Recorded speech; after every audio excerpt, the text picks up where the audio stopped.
प्रिय viewers, IAS प्रारंभिक परीक्षा 2020 के मद्देनजर हमारी टीम ने आपके लिए जून 2019 से अप्रैल 2020 तक के समसामयिक घटनाओं का विषयवार संकलन तैयार किया है। इसके लिए दृष्टि आईएएस यूट्यूब चैनल के साप्ताहिक करंट न्यूज बुलेटिन को विषयवार संकलित किया गया है। इसके जरिए आप राज्य व्यवस्था, अर्थव्यवस्था, विज्ञान एवं प्रौद्योगिकी जैसे विषयों से जुड़ी सभी बड़ी और महत्वपूर्ण घटनाओं का एक साथ क्विक रिवीजन कर सकते हैं।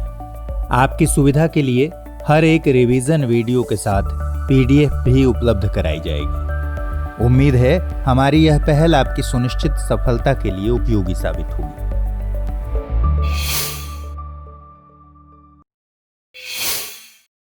हाल ही में मसूरी में हिमालयी राज्यों की एक दिवसीय कॉन्क्लेव का आयोजन हुआ। इस कॉन्क्लेव में हिमालयी राज्यों ने अपने लिए एक अलग मंत्रालय की मांग की, साथ ही पर्यावरण के प्रति अपने योगदान के लिए ग्रीन बोनस की भी मांग रखी। आपको बता दें कि नीति आयोग के मुताबिक इंडियन हिमालयन रीजन के तहत 12 राज्य आते हैं।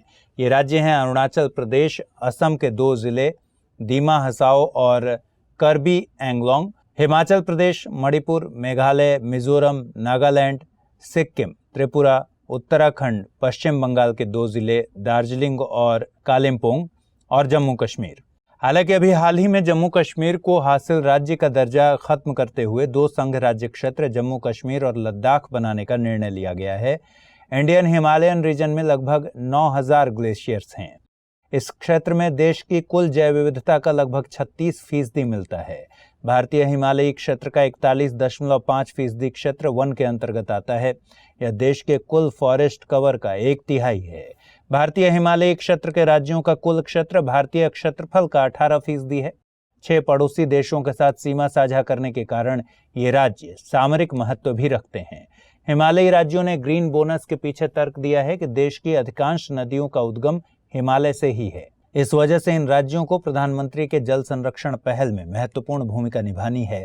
ग्रीन बोनस की जरूरत इस लिहाज से भी जताई जा रही है कि इन राज्यों में एक बड़ा क्षेत्र इको सेंसिटिव जोन के तहत आता है, जिससे यहाँ विकास गतिविधियां प्रभावित होती हैं। पर्यावरण, वन एवं जलवायु परिवर्तन मंत्रालय ने environmental and social management framework का ड्राफ्ट जारी किया है। यह ड्राफ्ट विश्व बैंक द्वारा सहायता प्राप्त कार्यक्रम enhancing coastal and ocean resource efficiency project यानी ENCORE के लिए जारी किया गया है। इस कार्यक्रम का मकसद भारत के तटीय राज्यों और संघ राज्य क्षेत्रों में इंटीग्रेटेड कोस्टल जोन मैनेजमेंट को मजबूत बनाना है। इससे तटीय संसाधनों की दक्षता और लचीलेपन को बढ़ावा मिलेगा। इसमें इंटीग्रेटेड कोस्टल जोन मैनेजमेंट को एक बार निवेश के बजाय एक सतत चलने वाली प्रक्रिया के तौर पर देखा गया है। Environmental and social management framework यानी ESMF के ड्राफ्ट दस्तावेज में तटीय राज्यों को तटीय इलाकों में किसी प्रोजेक्ट को मंजूरी देने और विनियमन करने के लिए दिशा निर्देश दिए गए हैं। यह draft society for integrated coastal management यानी SICOM ने तैयार किया है। 3 तटीय राज्यों गुजरात, ओडिशा और पश्चिम बंगाल ने विश्व बैंक की सहायता से इंटीग्रेटेड कोस्टल मैनेजमेंट प्लान तैयार किए हैं। ऐसे ही प्लान अन्य राज्यों और संघ राज्य क्षेत्रों के चुने हुए तटों के लिए तैयार किए जाएंगे। ESMF के ड्राफ्ट में तटीय इलाकों के विकास के लिए राज्य सरकारों को कुछ गतिविधियों में निवेश करने के लिए कहा गया है। इसमें मैंग्रोव लगाना, आवास संरक्षण से जुड़ी गतिविधियां जैसे समुद्री घास लगाना, प्रजनन केंद्रों का विकास, टर्टल तथा अन्य समुद्री जीवों के लिए बचाव केंद्र बनाना, पर्यटन के लिए बुनियादी ढांचे का निर्माण, जल निकायों का पुनर्भरण, बीचेज की सफाई और विकास जैसी गतिविधियां शामिल हैं। इसके अलावा सरकार को तटीय इलाकों में आजीविका में सुधार से जुड़े प्रोजेक्ट्स जैसे लवणता प्रतिरोधी कृषि यानी सैलिनिटी रेजिस्टेंट एग्रीकल्चर, जल संभरण यानी वाटर हार्वेस्टिंग और इको टूरिज्म में निवेश करना चाहिए। प्रोजेक्ट्स को मंजूरी देते समय यह ध्यान रखा जाना चाहिए कि वह सांस्कृतिक संपत्ति और प्राकृतिक आवास पर कम से कम प्रभाव डालें। हाल ही में प्रकाशित एक अध्ययन के मुताबिक राजस्थान के रणथंभौर नेशनल पार्क में कुत्तों में कैनाइन डिस्टेंपर वायरस का एंटीबॉडी पाया गया है। इसका मतलब है कि या तो ये अभी कैनाइन डिस्टेंपर वायरस यानी CDV से संक्रमित हैं या कभी CDV से संक्रमित हुए थे। इससे पता चलता है कि नेशनल पार्क में कुत्तों से बाघ और तेंदुए में CDV फैलने की आशंका काफी ज्यादा है। पिछले साल गुजरात के गिर वन में लगभग 20 शेरों की मौत इसी वायरस के कारण हुई थी। इसके बाद नेशनल टाइगर कंजर्वेशन अथॉरिटी ने जंगली जानवरों में CDV के संक्रमण को रोकने के लिए कुछ दिशा निर्देश तैयार किए थे। इसके तहत मुख्य मकसद नेशनल पार्क के आसपास कुत्तों का वैक्सीनेशन करना है। आपको बता दें कि CDV की वजह से कैनाइन डिस्टेंपर बीमारी होती है। यह बीमारी कुत्तों के श्वसन तंत्र, तंत्रिका तंत्र आदि को प्रभावित करती है। इससे कुत्तों के अलावा लोमड़ी, बाघ, भेड़िया, शेर और प्राइमेट्स भी प्रभावित होते हैं। कैनाइन डिस्टेंपर वायरस बेहद संक्रामक होता है। यह एक प्रकार का RNA वायरस है। बीते दिनों IPCC ने स्थलीय पारितंत्र में जलवायु परिवर्तन, मरुस्थलीकरण, भूमि निम्नीकरण, सतत भूमि प्रबंधन, खाद्य सुरक्षा और ग्रीन हाउस गैस पर एक रिपोर्ट जारी की थी। रिपोर्ट में भूमि पर जलवायु परिवर्तन का प्रभाव, जलवायु परिवर्तन के प्रमुख कारक और संभावित समाधानों की बात की गई है। भूमि पर जलवायु परिवर्तन के प्रभावों की बात करें तो भूमि का निम्नीकरण विभिन्न दबावों से हो रहा है। हीट वेव्स की आवृत्ति में बढ़ोतरी के साथ ही इनके प्रभाव में भी इजाफा हो रहा है। इसके कारण जल संकट एक प्रमुख चुनौती के रूप में उभरा है। खाद्य सुरक्षा और फसल उत्पादकता भी प्रभावित हुई है। कुछ क्षेत्रों में इस कारण बीमारियां भी बढ़ रही हैं। इसके अलावा जलवायु परिवर्तन को बढ़ावा देने वाले प्रमुख कारकों की बात करें तो कृषि, निर्वनीकरण और भूमि का अन्य तरीकों से उपयोग जलवायु परिवर्तन को बढ़ावा देता है। ये सभी मिलकर मानव जनित उत्सर्जन में 23% का योगदान देते हैं। रिपोर्ट में कहा गया है कि निर्वनीकरण और खाद्य उत्पादन को एक साथ समझा जाता है क्योंकि वनों को खेती के लिए साफ किया जाता है। वैश्विक खाद्य प्रणाली global green house gas emission में 37% का योगदान देती है, जिसमें प्रमुख रूप से मवेशी, चावल की खेती और उर्वरक जिम्मेदार हैं। इन चुनौतियों से निपटने के लिए संभावित समाधानों की भी बात की गई है। मसलन खेती की उन प्रणालियों को अपनाया जाए जो प्रकृति के साथ तालमेल बैठा सकें, साथ ही खाने की बर्बादी को रोका जाए। इसके अलावा संतुलित भोजन की जरूरत बताई गई है। संतुलित भोजन पर स्विच करने से भोजन में प्लांट बेस्ड फूड और सतत रूप से जानवरों पर आधारित भोजन की विविधता रहेगी। इसके अलावा इकोसिस्टम के रिस्टोर होने तक निर्वनीकरण को रोका जा सकता है। भारत दुनिया में सर्वाधिक जल संकट का सामना कर रहे देशों में 13वें स्थान पर है। दरअसल वर्ल्ड रिसोर्सेज इंस्टीट्यूट द्वारा जारी एडिक्वेट वाटर रिस्क एटलस में घोर जल संकट का सामना कर रहे 17 देशों में भारत को 13वें स्थान पर रखा गया है। इन 17 देशों में 12 देश middle east and north Africa क्षेत्र से हैं। यह क्षेत्र सीमित जल उपलब्धता के साथ सूखाग्रस्त और गर्म क्षेत्र है। यहाँ दुनिया की 6% जनसंख्या निवास करती है, लेकिन ताजे पानी के जल स्रोत मात्र 1% हैं। रिपोर्ट के मुताबिक भारत में ग्राउंड वाटर और सरफेस वाटर का बहुत ज्यादा एक्सप्लॉयटेशन किया गया है। उत्तर भारत में 1990 से 2014 के बीच जल स्तर में हर साल 8 सेंटीमीटर से अधिक की गिरावट आई है। चंडीगढ़ सर्वाधिक जल संकटग्रस्त है। उसके बाद हरियाणा, राजस्थान और उत्तर प्रदेश में भी स्थिति चिंताजनक है। हाल ही में गठित जल शक्ति मंत्रालय ने भी इस संदर्भ में अपनी चिंता जाहिर की थी। रिपोर्ट में वाटर स्ट्रेस रीजन उस क्षेत्र को कहा गया है जहां पर जल की उपलब्ध मात्रा की तुलना में मांग अधिक हो या जल की खराब गुणवत्ता उपयोग को रोकती हो। जल संकट में एक्सट्रीमली हाई कंडीशन तब माना जाता है जब किसी देश में उपलब्ध जल का औसतन 80% कृषि, सिंचाई, उद्योगों और नगरपालिका द्वारा हर साल उपयोग किया जाता हो। रिपोर्ट में जल संकट को दूर करने का रास्ता वाटर रिसाइकलिंग को बताया गया है। अरब देशों में इस दिशा में प्रयास किए जा रहे हैं। गोगाबील झील बिहार का पहला कम्युनिटी रिजर्व बन गया है। बिहार सरकार ने गोगाबील गोखुर झील के 57 हेक्टेयर क्षेत्र को कम्युनिटी रिजर्व के तौर पर अधिसूचित किया है। साथ ही 30 हेक्टेयर क्षेत्र को कंजर्वेशन रिजर्व के तौर पर भी अधिसूचित किया है। गोगाबील गोखुर झील उत्तर में महानंदा और कांखर नदी तथा दक्षिण और पूर्व में गंगा नदी के बहने से बनती है। यह बिहार में एक संरक्षित क्षेत्र है। यह एक स्थायी जल निकाय है। यह कभी भी पूरी तरह नहीं सूखती। 1990 में इस क्षेत्र को क्लोज्ड एरिया के तौर पर संरक्षित किया गया था, लेकिन 2002 में क्लोज्ड एरिया की अवधारणा समाप्त हो गई थी। इसके बाद से यह क्षेत्र संरक्षित क्षेत्र की श्रेणी से बाहर हो गया था। आपको बता दें कि वन्य जीव संरक्षण अधिनियम 1972 का 2002 में संशोधन कर कम्युनिटी रिजर्व और कंजर्वेशन रिजर्व की अवधारणा लाई गई थी। ये अवधारणाएं भारत के संरक्षित क्षेत्रों से संबंधित हैं। ये क्षेत्र स्थापित राष्ट्रीय पार्कों, वन्य जीव अभयारण्यों और संरक्षित वनों के लिए या इन्हें जोड़ने वाले कॉरिडोर्स के लिए बफर जोन का काम करते हैं। वन्यजीव संरक्षण अधिनियम के मुताबिक कम्युनिटी और कंजर्वेशन रिजर्व की घोषणा राज्य सरकारें करती हैं। कंजर्वेशन रिजर्व के तहत मुख्य रूप से ऐसे क्षेत्रों को अधिसूचित किया जाता है जो राष्ट्रीय पार्क या वन्यजीव अभयारण्य से जुड़े होते हैं या एक संरक्षित क्षेत्र को दूसरे संरक्षित क्षेत्र से जोड़ते हैं। इसके साथ ही ये ऐसे क्षेत्र हैं जिनका स्वामित्व सरकार के पास होता है।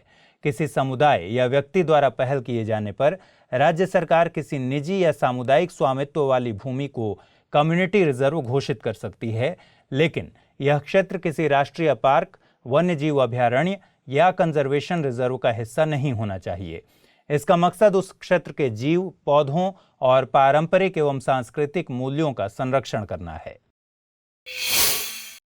भारत ने कई वन्यजीव प्रजातियों के साइट्स स्टेटस में बदलाव का प्रस्ताव रखा है। भारत ने यह प्रस्ताव साइट्स की स्विट्जरलैंड के जिनेवा में होने वाली बैठक के लिए रखा है। भारत ने प्रस्ताव smooth coated otter, small clawed otter, Indian star tortoise, tokay gecko, wedgefish और इंडियन रोजवुड के लिए भेजा है। भारत इनमें से सभी जीव प्रजातियों के संरक्षण स्टेटस को और कठोर बनाना चाहता है, जबकि इंडियन रोजवुड को साइट्स के अपेंडिक्स 2 से हटवाना चाहता है। भारत ने स्टार टॉर्टवाइज को साइट्स के अपेंडिक्स 2 से हटाकर अपेंडिक्स 1 में डालने का प्रस्ताव रखा है। यह प्रजाति दो तरह का खतरा झेल रही है। पहला, कृषि से इसके आवास को खतरा पैदा हो रहा है और दूसरा, इसे व्यापार के लिए अवैध तरीके से पकड़ा जा रहा है। ऑटर की दोनों प्रजातियों को भी अपेंडिक्स 2 से हटाकर अपेंडिक्स 1 में शामिल करने का प्रस्ताव है। टोकेगेको को भी अपेंडिक्स 1 में शामिल किए जाने का प्रस्ताव रखा गया है।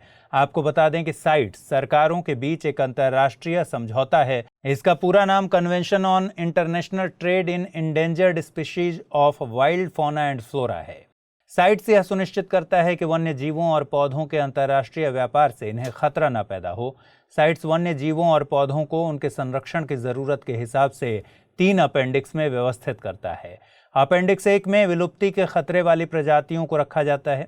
इनके व्यापार की अनुमति आपवादिक स्थितियों में ही दी जाती है। अपेंडिक्स 2 में ऐसी प्रजातियां शामिल की जाती हैं जिनके विलुप्त होने का खतरा तो नहीं है, लेकिन इन्हें भविष्य में खतरा न पैदा हो, इसलिए इनके व्यापार पर कुछ नियंत्रण लगाए जाते हैं।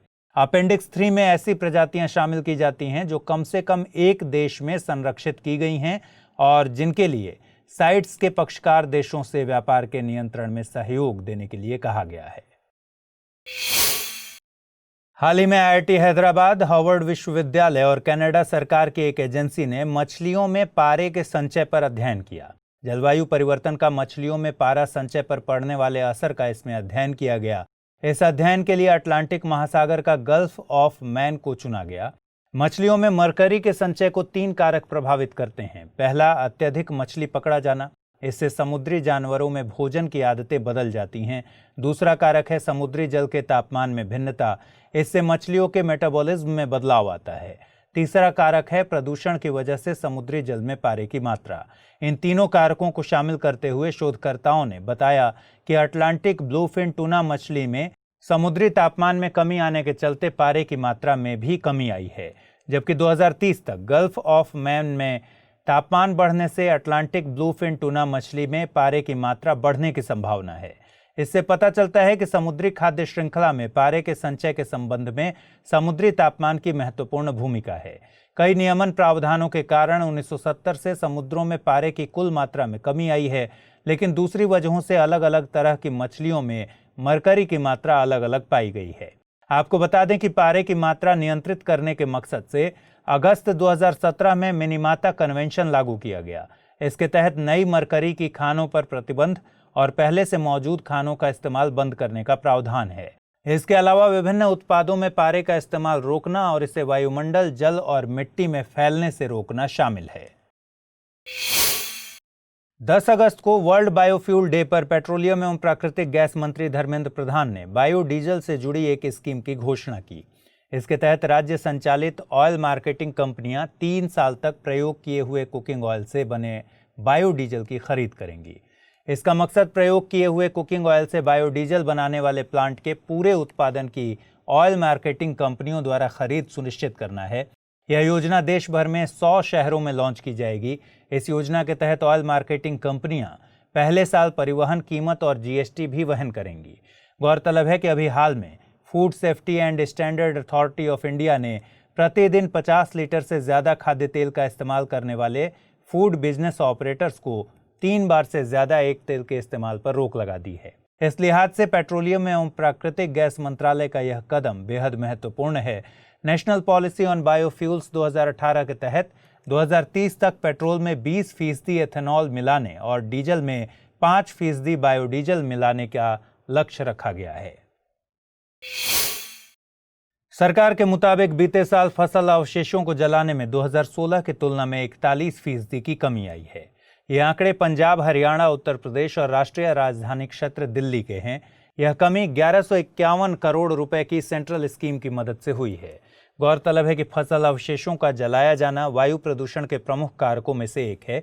इससे सेहत के लिए खतरा, परिवहन में रुकावट और मिट्टी का निम्नीकरण भी होता है। Indian council of agricultural research के अनुसार 2018 में इन मामलों में आई कमी देखकर पता चलता है कि सार्वजनिक एवं निजी प्रयासों से ऐसी चुनौतियों का सामना करना संभव है। इसके अलावा 2018 में पंजाब और हरियाणा में 4500 से अधिक गांवों को जीरो फसल अवशेष जलाने वाला गांव घोषित किया गया था। आपको बता दें कि फसल अवशेषों को जलाने से carbon dioxide, methane, carbon monoxide, nitrous oxide, sulphur dioxide और पार्टिकुलेट्स निकलते हैं, जो कि मानव स्वास्थ्य के लिए बेहद खतरनाक हैं। पर्यावरण से संबंधित एनजीओ ग्रीन पीस ने नासा के डेटा के आधार पर एक अध्ययन जारी किया है। इसके मुताबिक भारत दुनिया भर में मानवीय गतिविधियों द्वारा उत्पन्न सल्फर डाइऑक्साइड का सबसे बड़ा उत्सर्जन करता है। इस सल्फर डाइऑक्साइड का उत्सर्जन मुख्य रूप से कोयला जलाने से होता है। मानवीय कारकों से होने वाले सल्फर डाइऑक्साइड के वैश्विक उत्सर्जन में भारत का योगदान 15% से ज्यादा है। देश में सल्फर डाइऑक्साइड उत्सर्जन के मुख्य हॉटस्पॉट हैं मध्य प्रदेश में सिंगरौली, तमिलनाडु में चेन्नई और नेवेली, ओडिशा में तलचर और झारसुगुड़ा, छत्तीसगढ़ में कोरबा और गुजरात में कच्छ। देश में ज्यादातर प्लांट्स में वायु प्रदूषण कम करने के लिए फ्लू गैस डीसल्फराइजेशन टेक्नोलॉजी का इस्तेमाल नहीं हो रहा है। आपको बता दें कि सल्फर डाइऑक्साइड वायु प्रदूषण का एक बड़ा कारण है। वायुमंडल में सल्फर डाइऑक्साइड के उत्सर्जन का सबसे बड़ा स्रोत विद्युत संयंत्रों और अन्य औद्योगिक गतिविधियों में उपयोग किए जाने वाले जीवाश्म ईंधन का दहन है।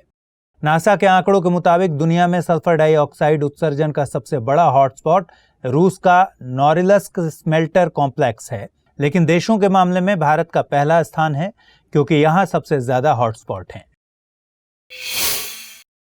हाल ही में चेन्नई के एंजमबक्कम बीच और इलियट बीच पर नीले रंग की चमक देखी गई। इसे सामान्य तौर पर सी टिंकल कहा जाता है। इस कॉन्सेप्ट को बायोल्यूमिनेसेंस के नाम से भी जाना जाता है। इस चमक के लिए नॉक्टिलुका एल्गी जिम्मेदार माना जा रहा है। यह एल्गी डिस्टर्ब होने पर बायोल्यूमिनेसेंस पैदा करती है। बायोल्यूमिनेसेंस किसी जीव द्वारा उत्पन्न किए जाने वाले प्रकाश या चमक को कहते हैं। ल्यूसीफरेज एंजाइम की ऑक्सीजन की उपस्थिति में रासायनिक अभिक्रिया होने से यह चमक पैदा होती है। बायोल्यूमिनेसेंस की अवधारणा जुगनू, कुछ बीटल्स और एंगलर फिश जैसे समुद्री जीवों में भी देखी जाती है।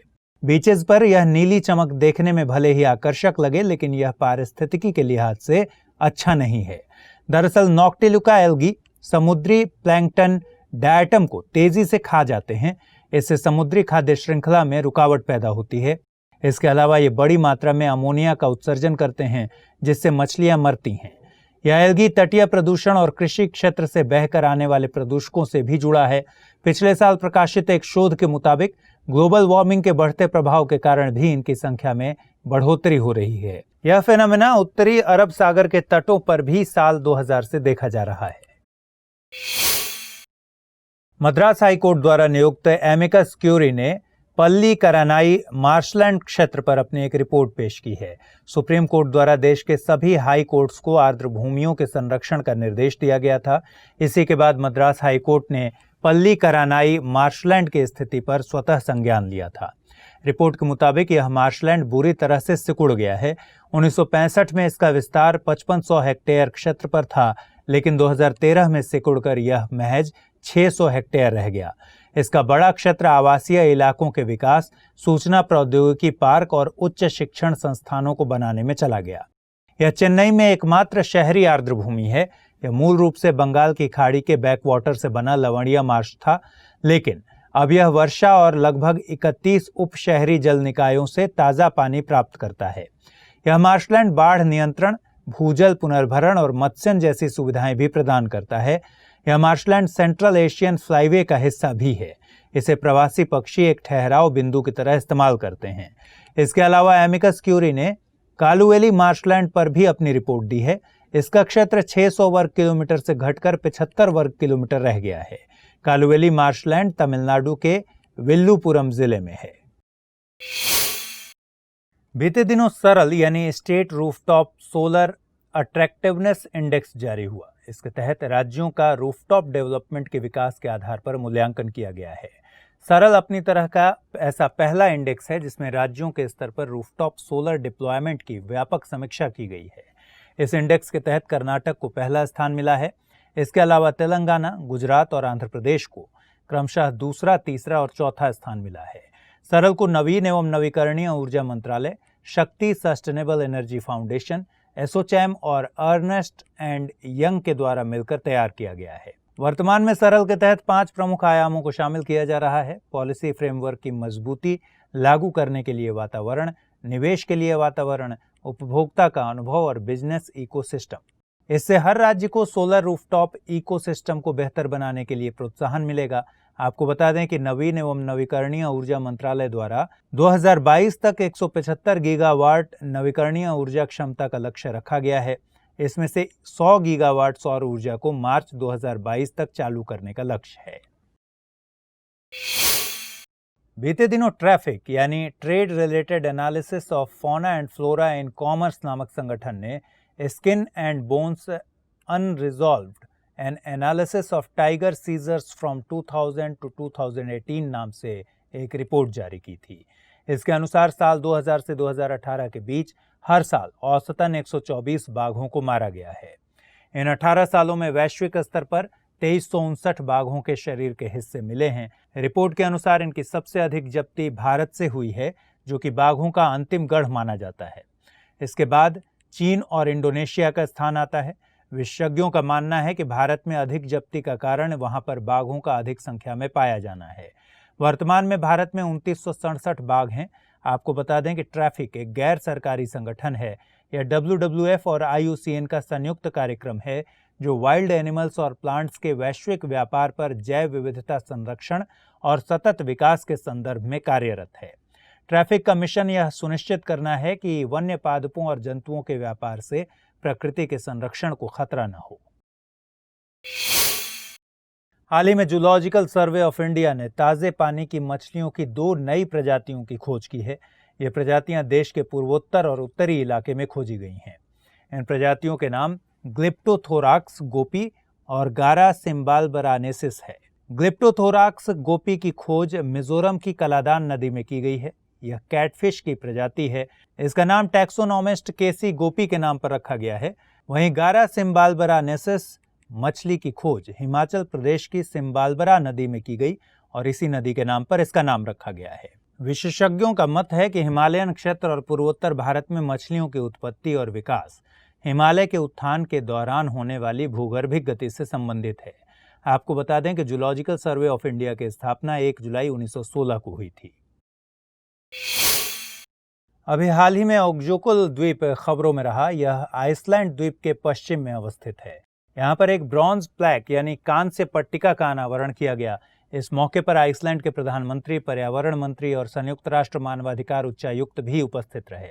आपको बता दें कि ओक्जोकुल द्वीप ने अपनी ग्लेशियर होने की पहचान खो दी है। इसे ओके ग्लेशियर भी कहा जाता है। यह अपनी तरह का पहला ऐसा स्मारक है जिसे जलवायु परिवर्तन के कारण खोए गए ग्लेशियर को प्रदर्शित करने हेतु स्थापित किया गया है। इस स्मारक रूपी पट्टिका में a letter to the future नाम से एक कथन अंकित है जिसका मकसद ग्लेशियरों की घटती संख्या और जलवायु परिवर्तन के बारे में लोगों को जागरूक करना है। साथ ही इस पट्टिका पर कार्बन डाइऑक्साइड का रिकॉर्ड स्तर भी प्रदर्शित किया गया है। शोधकर्ताओं द्वारा यह भी संभावना जताई गई है कि आने वाले 200 वर्षों में हमारे सभी ग्लेशियर्स की स्थिति ऐसी ही होने वाली है। आपको बता दें कि आइसलैंड में हर साल करीब 11 बिलियन टन बर्फ पिघल रही है। शोधकर्ताओं ने चिंता जाहिर की है कि वर्ष 2200 तक आइसलैंड के 400 से ज्यादा ग्लेशियर्स अपना अस्तित्व खो देंगे। वैज्ञानिकों के अनुसार वर्ष 1890 में आइसलैंड में जहां 16 वर्ग किलोमीटर बर्फ फैली थी, वह 2012 आते आते सिर्फ 0.7 वर्ग किलोमीटर ही बची। यह भी जानना जरूरी है कि ग्लेशियर का स्टेटस पाने के लिए इसका 40 से 50 मीटर मोटा होना जरूरी है, जिससे यह अपने आप खिसक सके।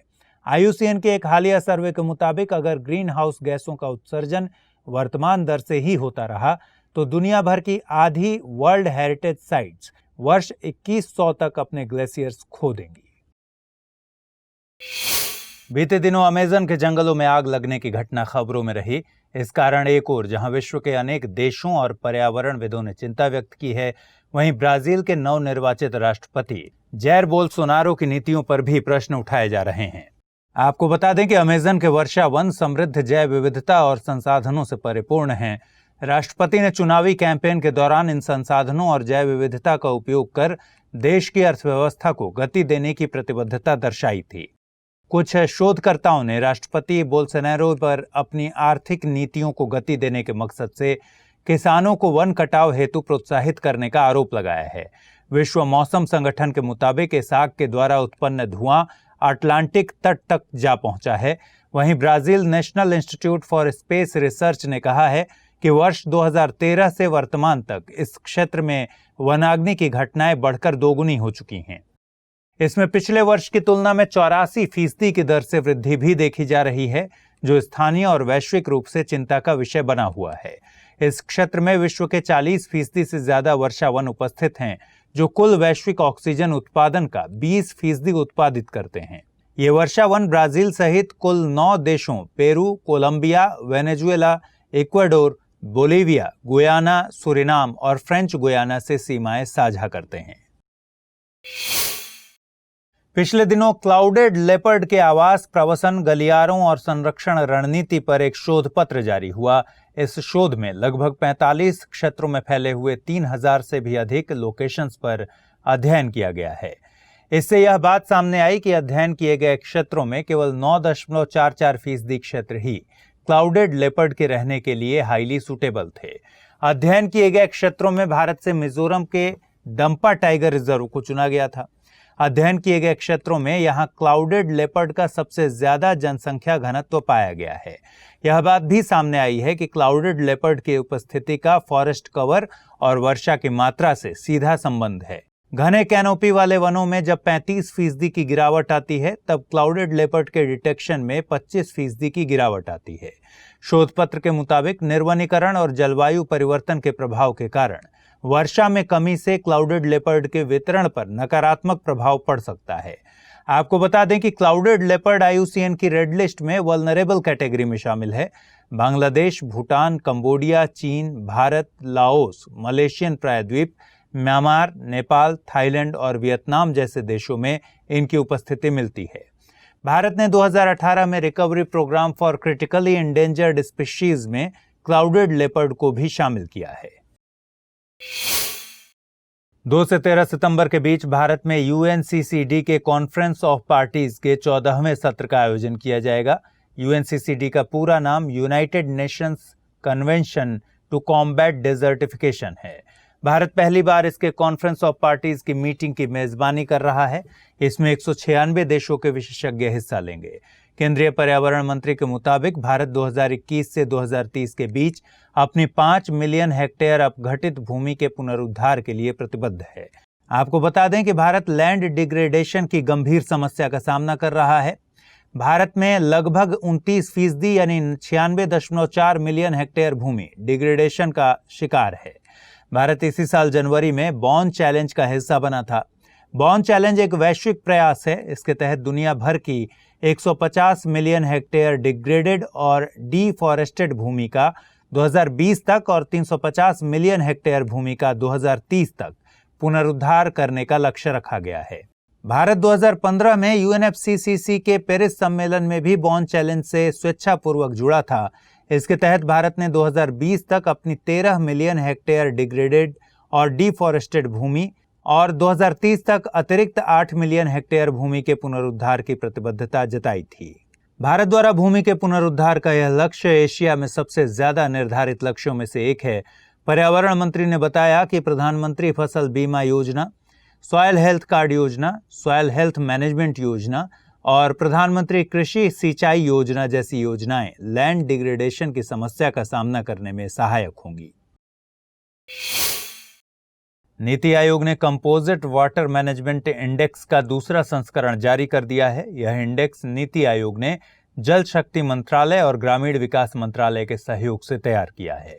इस इंडेक्स में राज्यों और संघ राज्य क्षेत्रों को 3 हिस्सों में बांटा गया है: गैर हिमालयी राज्य, उत्तर पूर्वी और हिमालयी राज्य और संघ राज्य क्षेत्र। गैर हिमालयी राज्यों में 100 में से 75 अंकों के साथ गुजरात को पहला स्थान मिला है। इस श्रेणी में दूसरे और तीसरे पायदान पर क्रमशः आंध्र प्रदेश और मध्य प्रदेश हैं। उत्तर पूर्वी और हिमालयी राज्यों में हिमाचल प्रदेश ने शीर्ष स्थान पर जगह बनाई है। इस श्रेणी में दूसरे और तीसरे स्थान पर क्रमशः उत्तराखंड और त्रिपुरा हैं। संघ राज्य क्षेत्रों ने इस इंडेक्स के लिए पहली बार डेटा दिया था। इनमें पुदुचेरी को पहला और दिल्ली को दूसरा स्थान मिला है। बात अगर इंक्रीमेंटल रैंकिंग की करें तो गैर हिमालयी राज्यों में 2016-17 के स्तर से हरियाणा ने अपनी रैंक में सबसे ज्यादा सुधार किया है। उत्तर पूर्वी और हिमालयी राज्यों में उत्तराखंड की रैंकिंग में सबसे ज्यादा सुधार हुआ है। इस इंडेक्स में रेफरेंस ईयर 2017-18 है और बेस ईयर 2016-17 है। नीति आयोग ने पहली बार 2018 में composite water management index launch किया था। यह इंडेक्स जल संसाधन के बेहतर प्रबंधन के मामले में राज्यों और संघ राज्य क्षेत्रों के प्रदर्शन को मापता है। केंद्रीय कैबिनेट ने एथेनॉल के लिए उच्च खरीद मूल्य को मंजूरी दे दी है। यह मूल्य 1 दिसंबर से लागू होकर 1 साल तक प्रभावी रहेगा। एथेनॉल ब्लेंडेड प्रोग्राम यानी EBP के मद्देनजर यह निर्णय लिया गया है। निर्णय के अनुसार सी हेवी मोलासेस और बी हेवी मोलासेस से बनने वाले एथेनॉल के मूल्य में वृद्धि की गई है। खरीद मूल्य में बढ़ोतरी से एथेनॉल का उत्पादन बढ़ेगा, जिससे कच्चे तेल के आयात में कमी आएगी और पर्यावरण अनुकूल ईंधन का उपयोग बढ़ेगा। इसके अलावा जैव ईंधन पर राष्ट्रीय नीति 2018 के लक्ष्यों को भी प्राप्त किया जा सकेगा। इसके अनुसार वर्ष 2030 तक पेट्रोल में 20% एथेनॉल को मिलाया जाना तय हुआ है। आपको बता दें कि सरकार ने EBP की शुरुआत वर्ष 2003 में की थी। इसका मकसद वैकल्पिक और पर्यावरण अनुकूल ईंधनों के उपयोग को बढ़ावा देना था। साथ ही ऊर्जा जरूरतों के लिए आयात निर्भरता को कम करना भी इसके उद्देश्यों में शामिल था। इस प्रोग्राम के तहत ऑयल मार्केटिंग कंपनियां चीनी मिलों या डिस्टिलरीज से एथेनॉल की खरीद करती हैं और इसे पेट्रोल में 10% की दर से मिलाकर बाजार में बेचती हैं। वर्तमान में इस कार्यक्रम का विस्तार केंद्र शासित प्रदेश अंडमान निकोबार और लक्षद्वीप द्वीप समूहों को छोड़कर पूरे देश में है। पर्यावरण, वन और जलवायु परिवर्तन मंत्रालय ने वनीकरण के लिए फंड जारी किया है। इसके जरिए 27 राज्यों को 47,436 करोड़ की धनराशि का स्थानांतरण किया गया है। यह राशि क्षतिपूरक वनीकरण कोष का हिस्सा है। इसे पर्यावरण क्षतिपूर्ति के एवज में ऐसी औद्योगिक कंपनियों से एकत्रित किया जाता है जो अपने व्यापार के लिए वन का कटाव करती हैं। कंपनियों द्वारा चुकाई जाने वाली राशि इस बात पर निर्भर करती है कि काटे गए वन द्वारा कितने आर्थिक मूल्य की वस्तुएं और सेवाएं प्रदान की जाती हैं। इन सेवाओं में लकड़ी, बांस, कार्बन संग्रहण, मृदा संरक्षण, जल पुनर्भरण और बीजों का बिखराव शामिल है। उद्योगों द्वारा दी गई यह राशि अंत में वनीकरण के लिए संबंधित राज्यों को दे दी जाती है। इस फंड के इस्तेमाल के लिए कंपनसेटरी अफॉरेस्टेशन फंड एक्ट 2016 के तहत एक स्वतंत्र निकाय के रूप में क्षतिपूरक वनीकरण कोष प्रबंधन एवं योजना प्राधिकरण की स्थापना की गई थी। इस फंड का इस्तेमाल कंपनसेटरी अफॉरेस्टेशन फंड एक्ट के प्रावधानों और नियमों के मुताबिक किया जाएगा, जिसमें जल ग्रहण क्षेत्र उपचार, वन्य जीव प्रबंधन, जंगल की आग रोकने, वनों में मृदा एवं नमी संरक्षण शामिल है। इस फंड का इस्तेमाल वेतन भुगतान, यात्रा भत्ते, भवन निर्माण और वन अधिकारियों के लिए उपकरणों की खरीद जैसे कामों के लिए नहीं किया जा सकता। ओडिशा को इस फंड के तहत सबसे ज्यादा रुपए मिले हैं। उत्तराखंड सरकार ने कॉर्बेट टाइगर रिजर्व में स्पेशल टाइगर फोर्स बनाने का निर्णय लिया है। इसका मकसद बाघों को संरक्षण मुहैया कराना है। आपको बता दें कि इस अभयारण्य के समीप बसे गांवों में कई बार अवैध घुसपैठ और शिकार के मामले सामने आ चुके हैं। इसे ध्यान में रखते हुए बाघों की सुरक्षा के मद्देनजर स्पेशल टाइगर फोर्स के गठन का फैसला किया गया है। यह फोर्स बाघों की सुरक्षा के लिए सेकेंड लेयर प्रोटेक्शन के रूप में काम करेगा। इस अभयारण्य में बाघों की संख्या 250 हो गई है और यह लगातार बढ़ रही है। इसे ध्यान में रखते हुए लंबे समय से एक पूरी तरह समर्पित बल की जरूरत महसूस की जा रही थी। जिम कॉर्बेट राष्ट्रीय उद्यान भारत का सबसे पुराना राष्ट्रीय उद्यान है। इसकी स्थापना का मुख्य मकसद बंगाल टाइगर्स की रक्षा करना था। इस उद्यान में कई लुप्तप्राय प्रजातियां पाई जाती हैं, जिनमें स्तनपायी, पक्षी और सरीसृप प्रजातियां शामिल हैं। सरकार ने गंगा नदी में माइक्रोबियल अध्ययन परियोजना के लिए 9.3 करोड़ रुपए की राशि जारी की है। इस अध्ययन में गंगा में सूक्ष्म जीवों की विविधता और प्रतिजैविक प्रतिरोधक क्षमता का परीक्षण किया जाएगा। यह परियोजना राष्ट्रीय पर्यावरण इंजीनियरिंग अनुसंधान संस्थान यानी NEERI, Motilal Nehru institute of technology, Sardar Patel institute of science and technology और 2 स्टार्टअप कंपनियों के सहयोग से चलाई जाएगी। इस अध्ययन का मकसद गंगा नदी में प्रदूषण के प्रकार का पता लगाना, मानव स्वास्थ्य को होने वाले खतरों और ई कोलाई बैक्टीरिया के स्रोत की पहचान करना है। ई कोलाई बैक्टीरिया मनुष्यों व पशुओं के आंतों में रहते हैं। यह ज्यादातर गैर हानिकारक ही होते हैं, लेकिन इनकी कुछ प्रजातियां आंतों से जुड़ी बीमारियों और प्रतिजैविक प्रतिरोध को बढ़ाने का काम करती हैं। गौरतलब है कि इस विषय पर 2014 में भी एक अध्ययन हो चुका है। पहले हुए इस अध्ययन में नमूने नदी के केवल 7 स्थानों से ही लिए गए थे। इस अध्ययन के अनुसार नदी में सुपर बग को विकसित करने वाले प्रतिरोधी जीन्स का स्तर मई और जून के महीने में 60 गुना अधिक होता है। 2017 की एक अन्य रिपोर्ट के मुताबिक सामान्य संक्रमण फैलाने वाले जीवाणुओं में प्रतिजैविक दवाओं के प्रति प्रतिरोध भारत में सबसे ज्यादा है। पिछले दिनों वैज्ञानिकों ने दक्षिणी महासागर और पर्यावरणीय कार्बन डाइऑक्साइड के स्तर के बीच के संबंध पर कुछ नए तथ्य पता किए हैं। इसके मुताबिक महासागर द्वारा कार्बन डाइऑक्साइड के अवशोषण को निर्धारित करने वाले कारकों में जैविक प्रक्रियाएं सबसे महत्वपूर्ण हैं। महासागरीय सतह कार्बन डाइऑक्साइड का अवशोषण करके इसे गहराई में संचित करती है। इस प्रक्रिया में 100 से 1000 सालों तक का समय लगता है। वायुमंडल से कार्बन डाइऑक्साइड को बाहर निकालने की प्रक्रिया को समझने में दक्षिणी महासागर की महत्वपूर्ण भूमिका है। इस प्रक्रिया की जानकारी पहले हुए जलवायु संक्रमण को समझने में मददगार है। साथ ही यह वर्तमान और भविष्य के जलवायु परिवर्तन को बेहतर तरीके से समझने में मदद करेगा।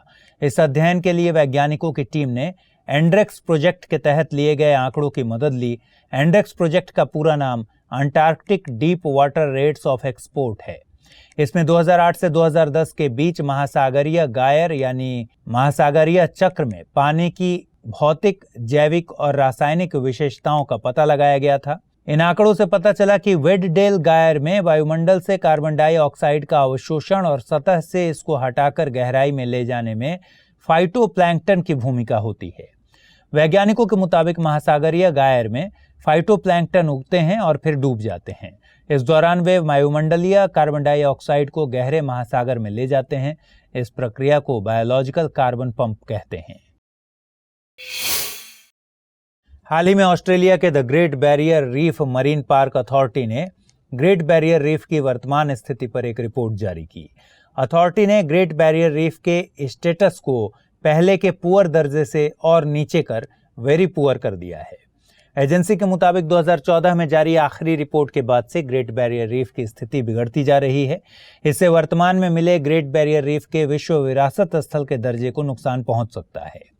एजेंसी ने इन रीफ्स की बिगड़ती हालत के लिए बड़े पैमाने पर हो रही कोरल ब्लीचिंग, आवास विखंडन, मानव जनित जलवायु परिवर्तन, अति मत्स्यन, निम्न जल गुणवत्ता और तटीय चारागाह को जिम्मेदार ठहराया है। गौरतलब है कि पिछले साल यूनेस्को की विश्व विरासत समिति ने ग्रेट बैरियर रीफ सहित अन्य बड़े कोरल रीफ के संरक्षण के लिए वैश्विक प्रतिक्रिया पर जोर दिया था। समिति ने ग्रेट बैरियर रीफ की स्वास्थ्य हालत को संकटमय का दर्जा दिया था। ग्रेट बैरियर रीफ विश्व की सबसे बड़ी कोरल रीफ श्रृंखला है।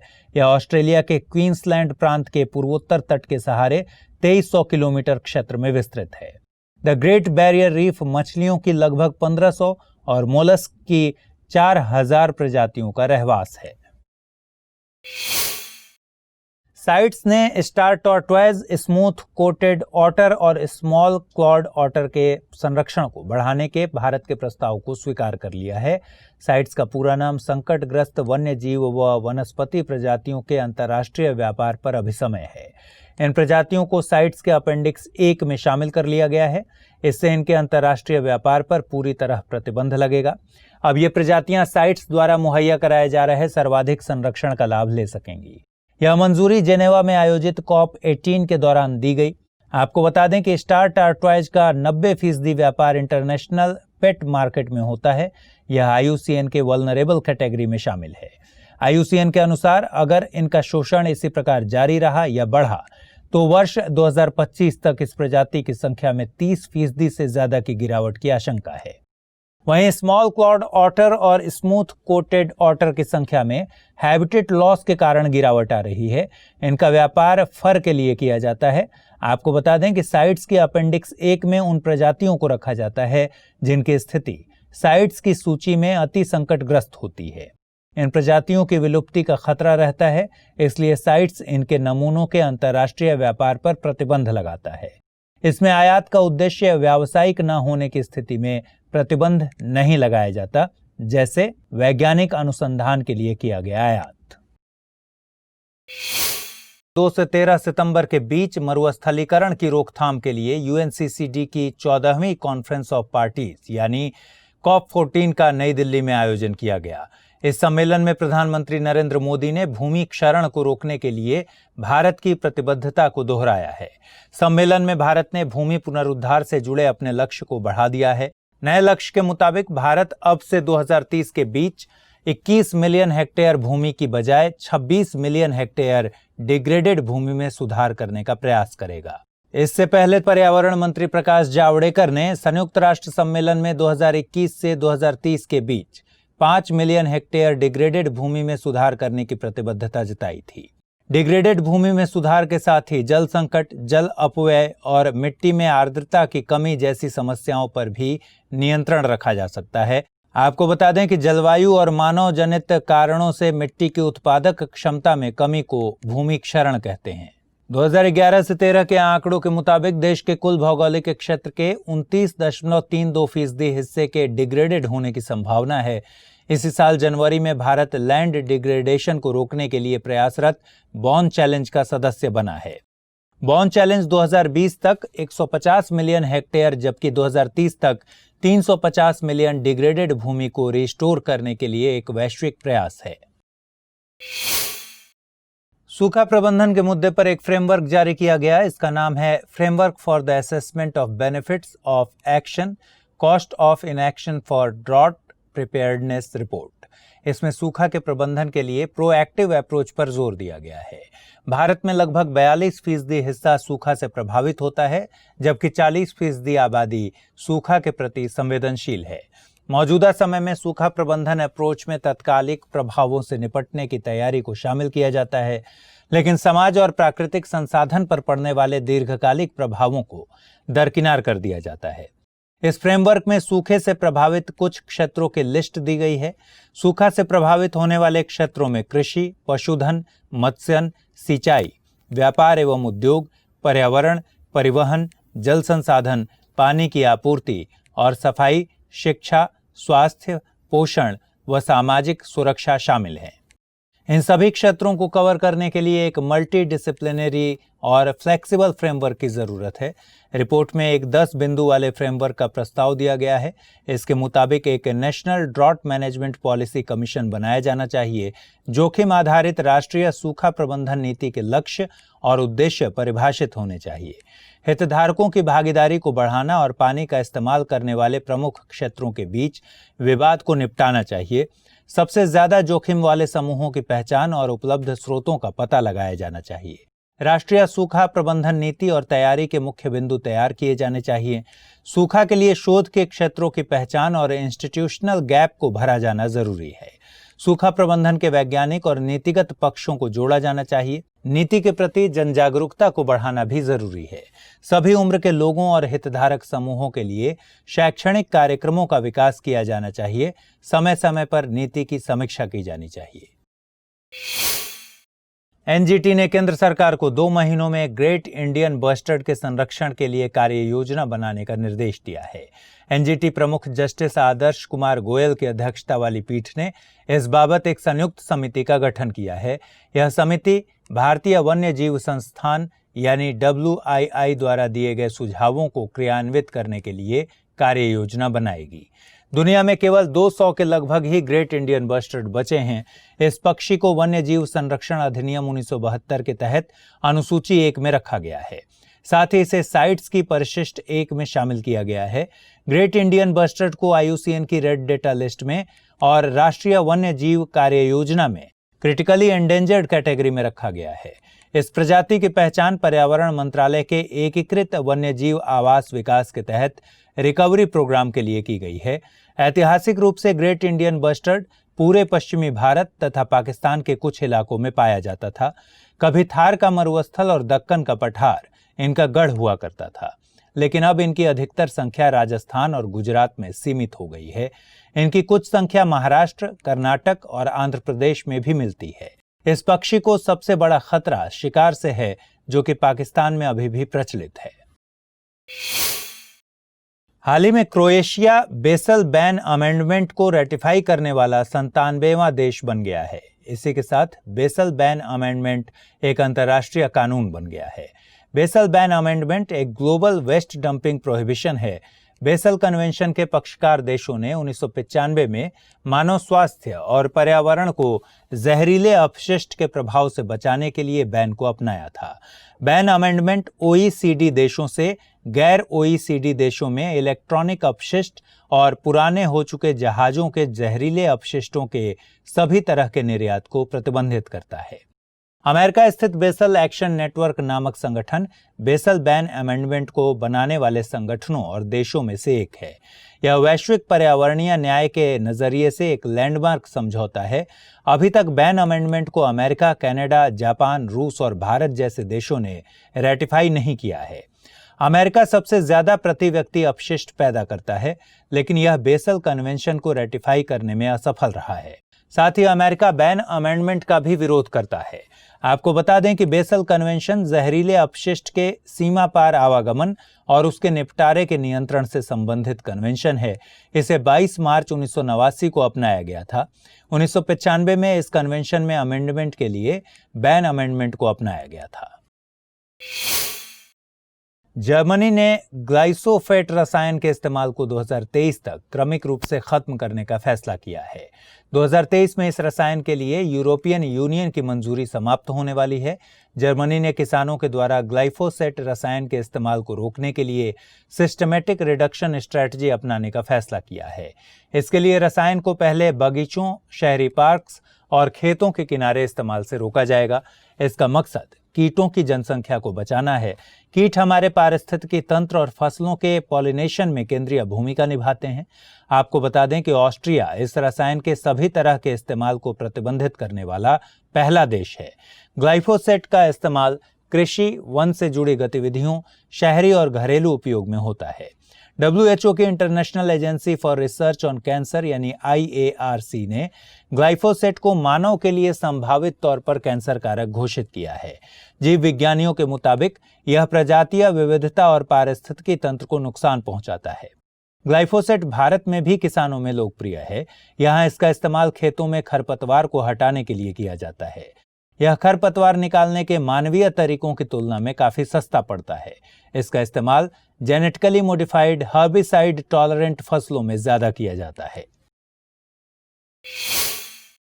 हाल ही में पर्यावरण, वन एवं जलवायु परिवर्तन मंत्री प्रकाश जावड़ेकर ने सिंगल यूज प्लास्टिक पर भारत का पक्ष स्पष्ट किया।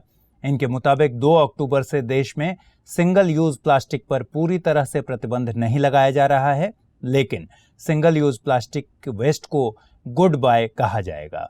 इसका अर्थ यह है कि 2 अक्टूबर से सिंगल यूज प्लास्टिक वेस्ट को पूरी तरह से कलेक्ट किया जाएगा। अभी लगभग 10,000 टन के आसपास प्लास्टिक कचरा तो इकट्ठा भी नहीं किया जाता है। आपको बता दें कि सिंगल यूज प्लास्टिक के तहत ऐसे प्लास्टिक उत्पाद शामिल किए जाते हैं जो फेंकने या रिसाइकिल करने से पहले केवल एक बार इस्तेमाल किए जाते हैं। इसमें पैकेजिंग के लिए इस्तेमाल होने वाला प्लास्टिक, सामान के थैले, प्लास्टिक के डिस्पोजेबल बर्तन, स्ट्रॉ, बॉटल वगैरह शामिल होते हैं। देश में प्लास्टिक वेस्ट मैनेजमेंट रूल्स 2018 लागू है। इसके तहत उत्पादन करने वाले उद्योगों पर प्लास्टिक की एक निश्चित मात्रा इकट्ठा करने की जिम्मेदारी है। स्टेट पॉल्यूशन कंट्रोल बोर्ड और स्थानीय निकायों की जिम्मेदारी है कि वे प्लास्टिक कचरे के एकत्रीकरण और रिसाइकलिंग को सुनिश्चित करें। अमेरिका और चीन जैसे देशों की तुलना में भारत का प्रति व्यक्ति प्लास्टिक कचरा उत्पादन बेहद कम है, लेकिन वास्तविक तौर पर यह मात्रा बहुत ज्यादा है। नेशनल ग्रीन ट्रिब्यूनल ने अवैध तरीके से भूमिगत जल निकालने को रोकने के लिए एक समिति गठित की है। यह समिति भूमिगत जल के अवैध निष्कर्षण को रोकने के लिए एक मैकेनिज्म सुझाएगी। इसके साथ ही यह सेंट्रल ग्राउंड वाटर अथॉरिटी के कार्यों की मॉनिटरिंग भी करेगी। इसके लिए nodal agency ministry of water resources के संयुक्त सचिव होंगे। आपको बता दें कि 1996 में सुप्रीम कोर्ट ने अपने एक निर्णय में केंद्र सरकार से भूमिगत जल के कम होते स्तर के मुद्दे को देखने के लिए एक केंद्रीय निकाय बनाने की बात कही थी। इसके बावजूद अभी तक भूजल स्तर में लगातार गिरावट आई है। सेंट्रल ग्राउंड वाटर अथॉरिटी यानी CGWA बुनियादी ढांचे की कमी और इस मुद्दे को राज्य सरकारों की जिम्मेदारी बताकर पीछे हट जाती है। इसीलिए NGT ने CGWA के कार्यों का पुनरीक्षण करने और जरूरी कदम उठाने की बात भी कही है। आपको बता दें कि CGWA एक सांविधिक निकाय है। इसका गठन पर्यावरण संरक्षण अधिनियम 1986 की धारा 3(3) के तहत किया गया है। यह देश में भूमिगत जल संसाधन के नियमन, नियंत्रण, प्रबंधन और विकास का कार्य करती है। हाल ही में बोटैनिकल सर्वे ऑफ इंडिया यानी BSI ने नागालैंड में अदरक की 2 नई प्रजातियों की खोज की है। इन प्रजातियों के नाम जिंजिबर पेरेनेंस और जिंजिबर डिमापुरेंस है। वनस्पति वैज्ञानिकों ने 2016 में जिंजिबर डिमापुरेंस के नमूने इकट्ठे किए थे। इसके पराग क्रीमी सफेद और ओवेटो एलिप्सॉइडल आकार के होते हैं, जबकि जिंजिबर पेरेनेंस के नमूने 2017 में इकट्ठे किए गए थे। यह पौधा नम छायादार स्थानों में उगता है। इनका पराग एलिप्सॉइडल होता है। आपको बता दें कि विशेषज्ञों के अनुसार एशिया, ऑस्ट्रेलिया और दक्षिण प्रशांत के क्षेत्रों में अदरक की 141 प्रजातियां पाई जाती हैं। दक्षिण पूर्व एशिया को अदरक के विविधता के केंद्र के रूप में देखा जाता है। इन सब के बीच उत्तर पूर्व भारत में अदरक की 20 से भी ज्यादा प्रजातियां पाई जाती हैं। इनमें कईयों की खोज बीते कुछ वर्षों में की गई है। BSI की स्थापना 1890 में की गई थी। इसका प्रमुख मकसद देश भर में पौधों की अनेक प्रजातियों की खोज और उनके आर्थिक गुणों की पहचान करना है। 18 सितंबर को वर्ल्ड बैम्बू डे मनाया गया। इस मौके पर झारखंड सरकार ने दुमका में 2 दिवसीय इंटरनेशनल बैम्बू आर्टिसंस कॉन्क्लेव का आयोजन किया। इसका मकसद बांस उद्योग को बढ़ावा देना है। बांस ग्रामीण क्षेत्रों में रोजगार देने के लिहाज से ज्यादा खास है। ग्रामीण समुदाय अपनी आजीविका के लिए बांस के कपड़े, हस्त निर्मित उत्पाद, घरेलू सामान बनाते हैं। उदाहरण के तौर पर त्रिपुरा का बैम्बू सिल्क काफी प्रसिद्ध है। स्टेट ऑफ एनवायरनमेंट रिपोर्ट 2018 के मुताबिक बांस की खेती के मामले में भारत दुनिया में चीन के बाद दूसरे पायदान पर है। भारत सरकार बांस के उत्पादन और इससे विभिन्न तरह के उत्पाद निर्माण को बढ़ावा देने के लिए कई तरह के प्रयास कर रही है। कृषि एवं किसान कल्याण मंत्रालय ने आजीविका और सही माहौल उपलब्ध कराने के लिए नेशनल बैम्बू मिशन शुरू किया था। 2017 में बांस को गैर वन क्षेत्र में वृक्ष की श्रेणी से बाहर कर दिया गया। इसी तरह सूक्ष्म, लघु एवं मध्यम उद्योग के द्वारा स्फूर्ति योजना चलाई जा रही है। इसके तहत पारंपरिक उद्योग और बांस शिल्पकारों को प्रोत्साहित किया जा रहा है। आपको बता दें कि विश्व बांस दिवस की शुरुआत 2009 में थाईलैंड के बैंकॉक में आयोजित 8वीं वर्ल्ड बैम्बू कांग्रेस में हुई थी। इसे वर्ल्ड बैम्बू ऑर्गेनाइजेशन यानी WBO आयोजित करता है। WBO लोगों, व्यापारिक संगठनों, संस्थानों और गैर लाभकारी संस्थानों का समूह है। यह पर्यावरण और अर्थव्यवस्था के लिए बांस के इस्तेमाल को बढ़ावा देता है। बीते दिनों अमेरिका के न्यूयॉर्क शहर में United Nations climate action summit 2019 का आयोजन किया गया। इस दौरान भारतीय प्रधानमंत्री नरेंद्र मोदी ने भारत द्वारा नवीकरणीय ऊर्जा के अपने पूर्व के लक्ष्य को दोगुने से ज्यादा बढ़ाते हुए 450 गीगावाट तक करने की बात कही। दरअसल भारत ने 2022 तक 175 गीगावाट नवीकरणीय ऊर्जा के उत्पादन का लक्ष्य रखा है। इसमें 100 गीगावाट सोलर ऊर्जा, 60 गीगावाट पवन ऊर्जा, 10 गीगावाट बायो ऊर्जा और 5 गीगावाट स्मॉल हाइड्रो पावर से प्राप्त करने का लक्ष्य रखा गया था। यह लक्ष्य 2015 में हुए पेरिस क्लाइमेट एग्रीमेंट के तहत रखा गया था। केंद्र सरकार द्वारा अगले 5 वर्षों में जल जीवन मिशन में $50 बिलियन खर्च करने, पेट्रोल और डीजल में बायोफ्यूल का अनुपात बढ़ाने से लेकर हरित परिवहन के लिए इलेक्ट्रिक व्हीकल्स को बढ़ावा देने की बात कही गई है। इस अवसर पर भारतीय प्रधानमंत्री ने 2 अंतर्राष्ट्रीय पहलों की भी घोषणा की। पहली घोषणा कम कार्बन उत्सर्जित करने वाले उद्योग क्षेत्र की स्थापना से संबंधित है। सरकार और निजी क्षेत्र मिलकर इस दिशा में कार्य करेंगे। दूसरी घोषणा आपदा रोधी बुनियादी ढांचा पर एक गठबंधन को लेकर है। इस पहल के लिए केंद्रीय मंत्रिमंडल ने स्वीकृति देते हुए 480 करोड़ रुपए आवंटित किए हैं। इस पहल में यूके, ऑस्ट्रेलिया, फिजी और मालदीव जैसे देश भी शामिल हैं। बीते दिनों बेंगलुरु स्थित भारतीय विज्ञान संस्थान के शोधकर्ताओं ने एंटीलोप की 4 पीढ़ियों के सदस्यों गैजेला, नांगर, यूडोरकस और एंटीलोप का अध्ययन किया।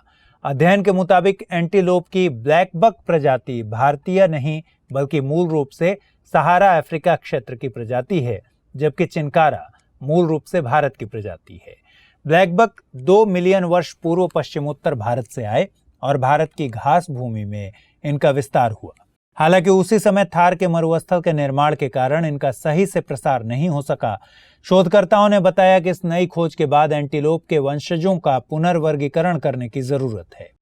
एंटीलोप और गैजेला को अलग अलग वंशज के सदस्य माना जाना चाहिए, क्योंकि दोनों के आकारिकी लक्षणों में कोई समानता नहीं है। टीम ने बताया कि चिनकारा का विकास भारत में 7 लाख वर्ष पूर्व थार के मरुस्थल के निर्माण के बाद हुआ था। आपको बता दें कि ब्लैक बक मध्यम आकार के एंटीलोप होते हैं। ये मुख्य रूप से भारत के उपरेगिस्तानी और खुले वन क्षेत्रों में पाए जाते हैं। हिमालयी और पश्चिमी घाट क्षेत्रों में इनकी संख्या कम है। इन्हें IUCN की रेड डेटा बुक में लीस्ट कंसर्न, भारतीय प्राणी सर्वेक्षण यानी ZSI की भारतीय रेड डेटा बुक में संकटाग्रस्त, जबकि भारतीय वन्य जीव संरक्षण अधिनियम 1972 की पहली अनुसूची में रखा गया है।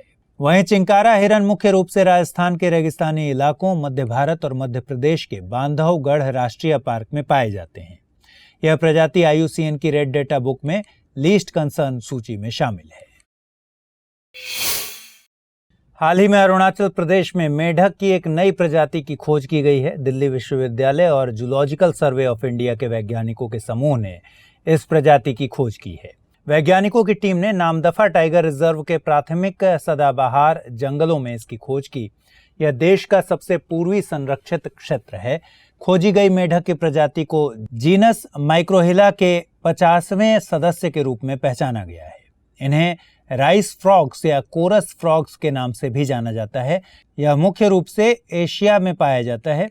दक्षिण पूर्व और पूर्वी एशिया में पाए जाने वाले मेढकों की सभी ज्ञात प्रजातियों से DNA और आकृति विज्ञान की तुलना के बाद इसकी नई प्रजाति होने की पुष्टि की गई है। ग्रीक पौराणिक कथाओं की भोर की देवी ईओस के नाम पर इस प्रजाति का नाम ईओस रखा गया है।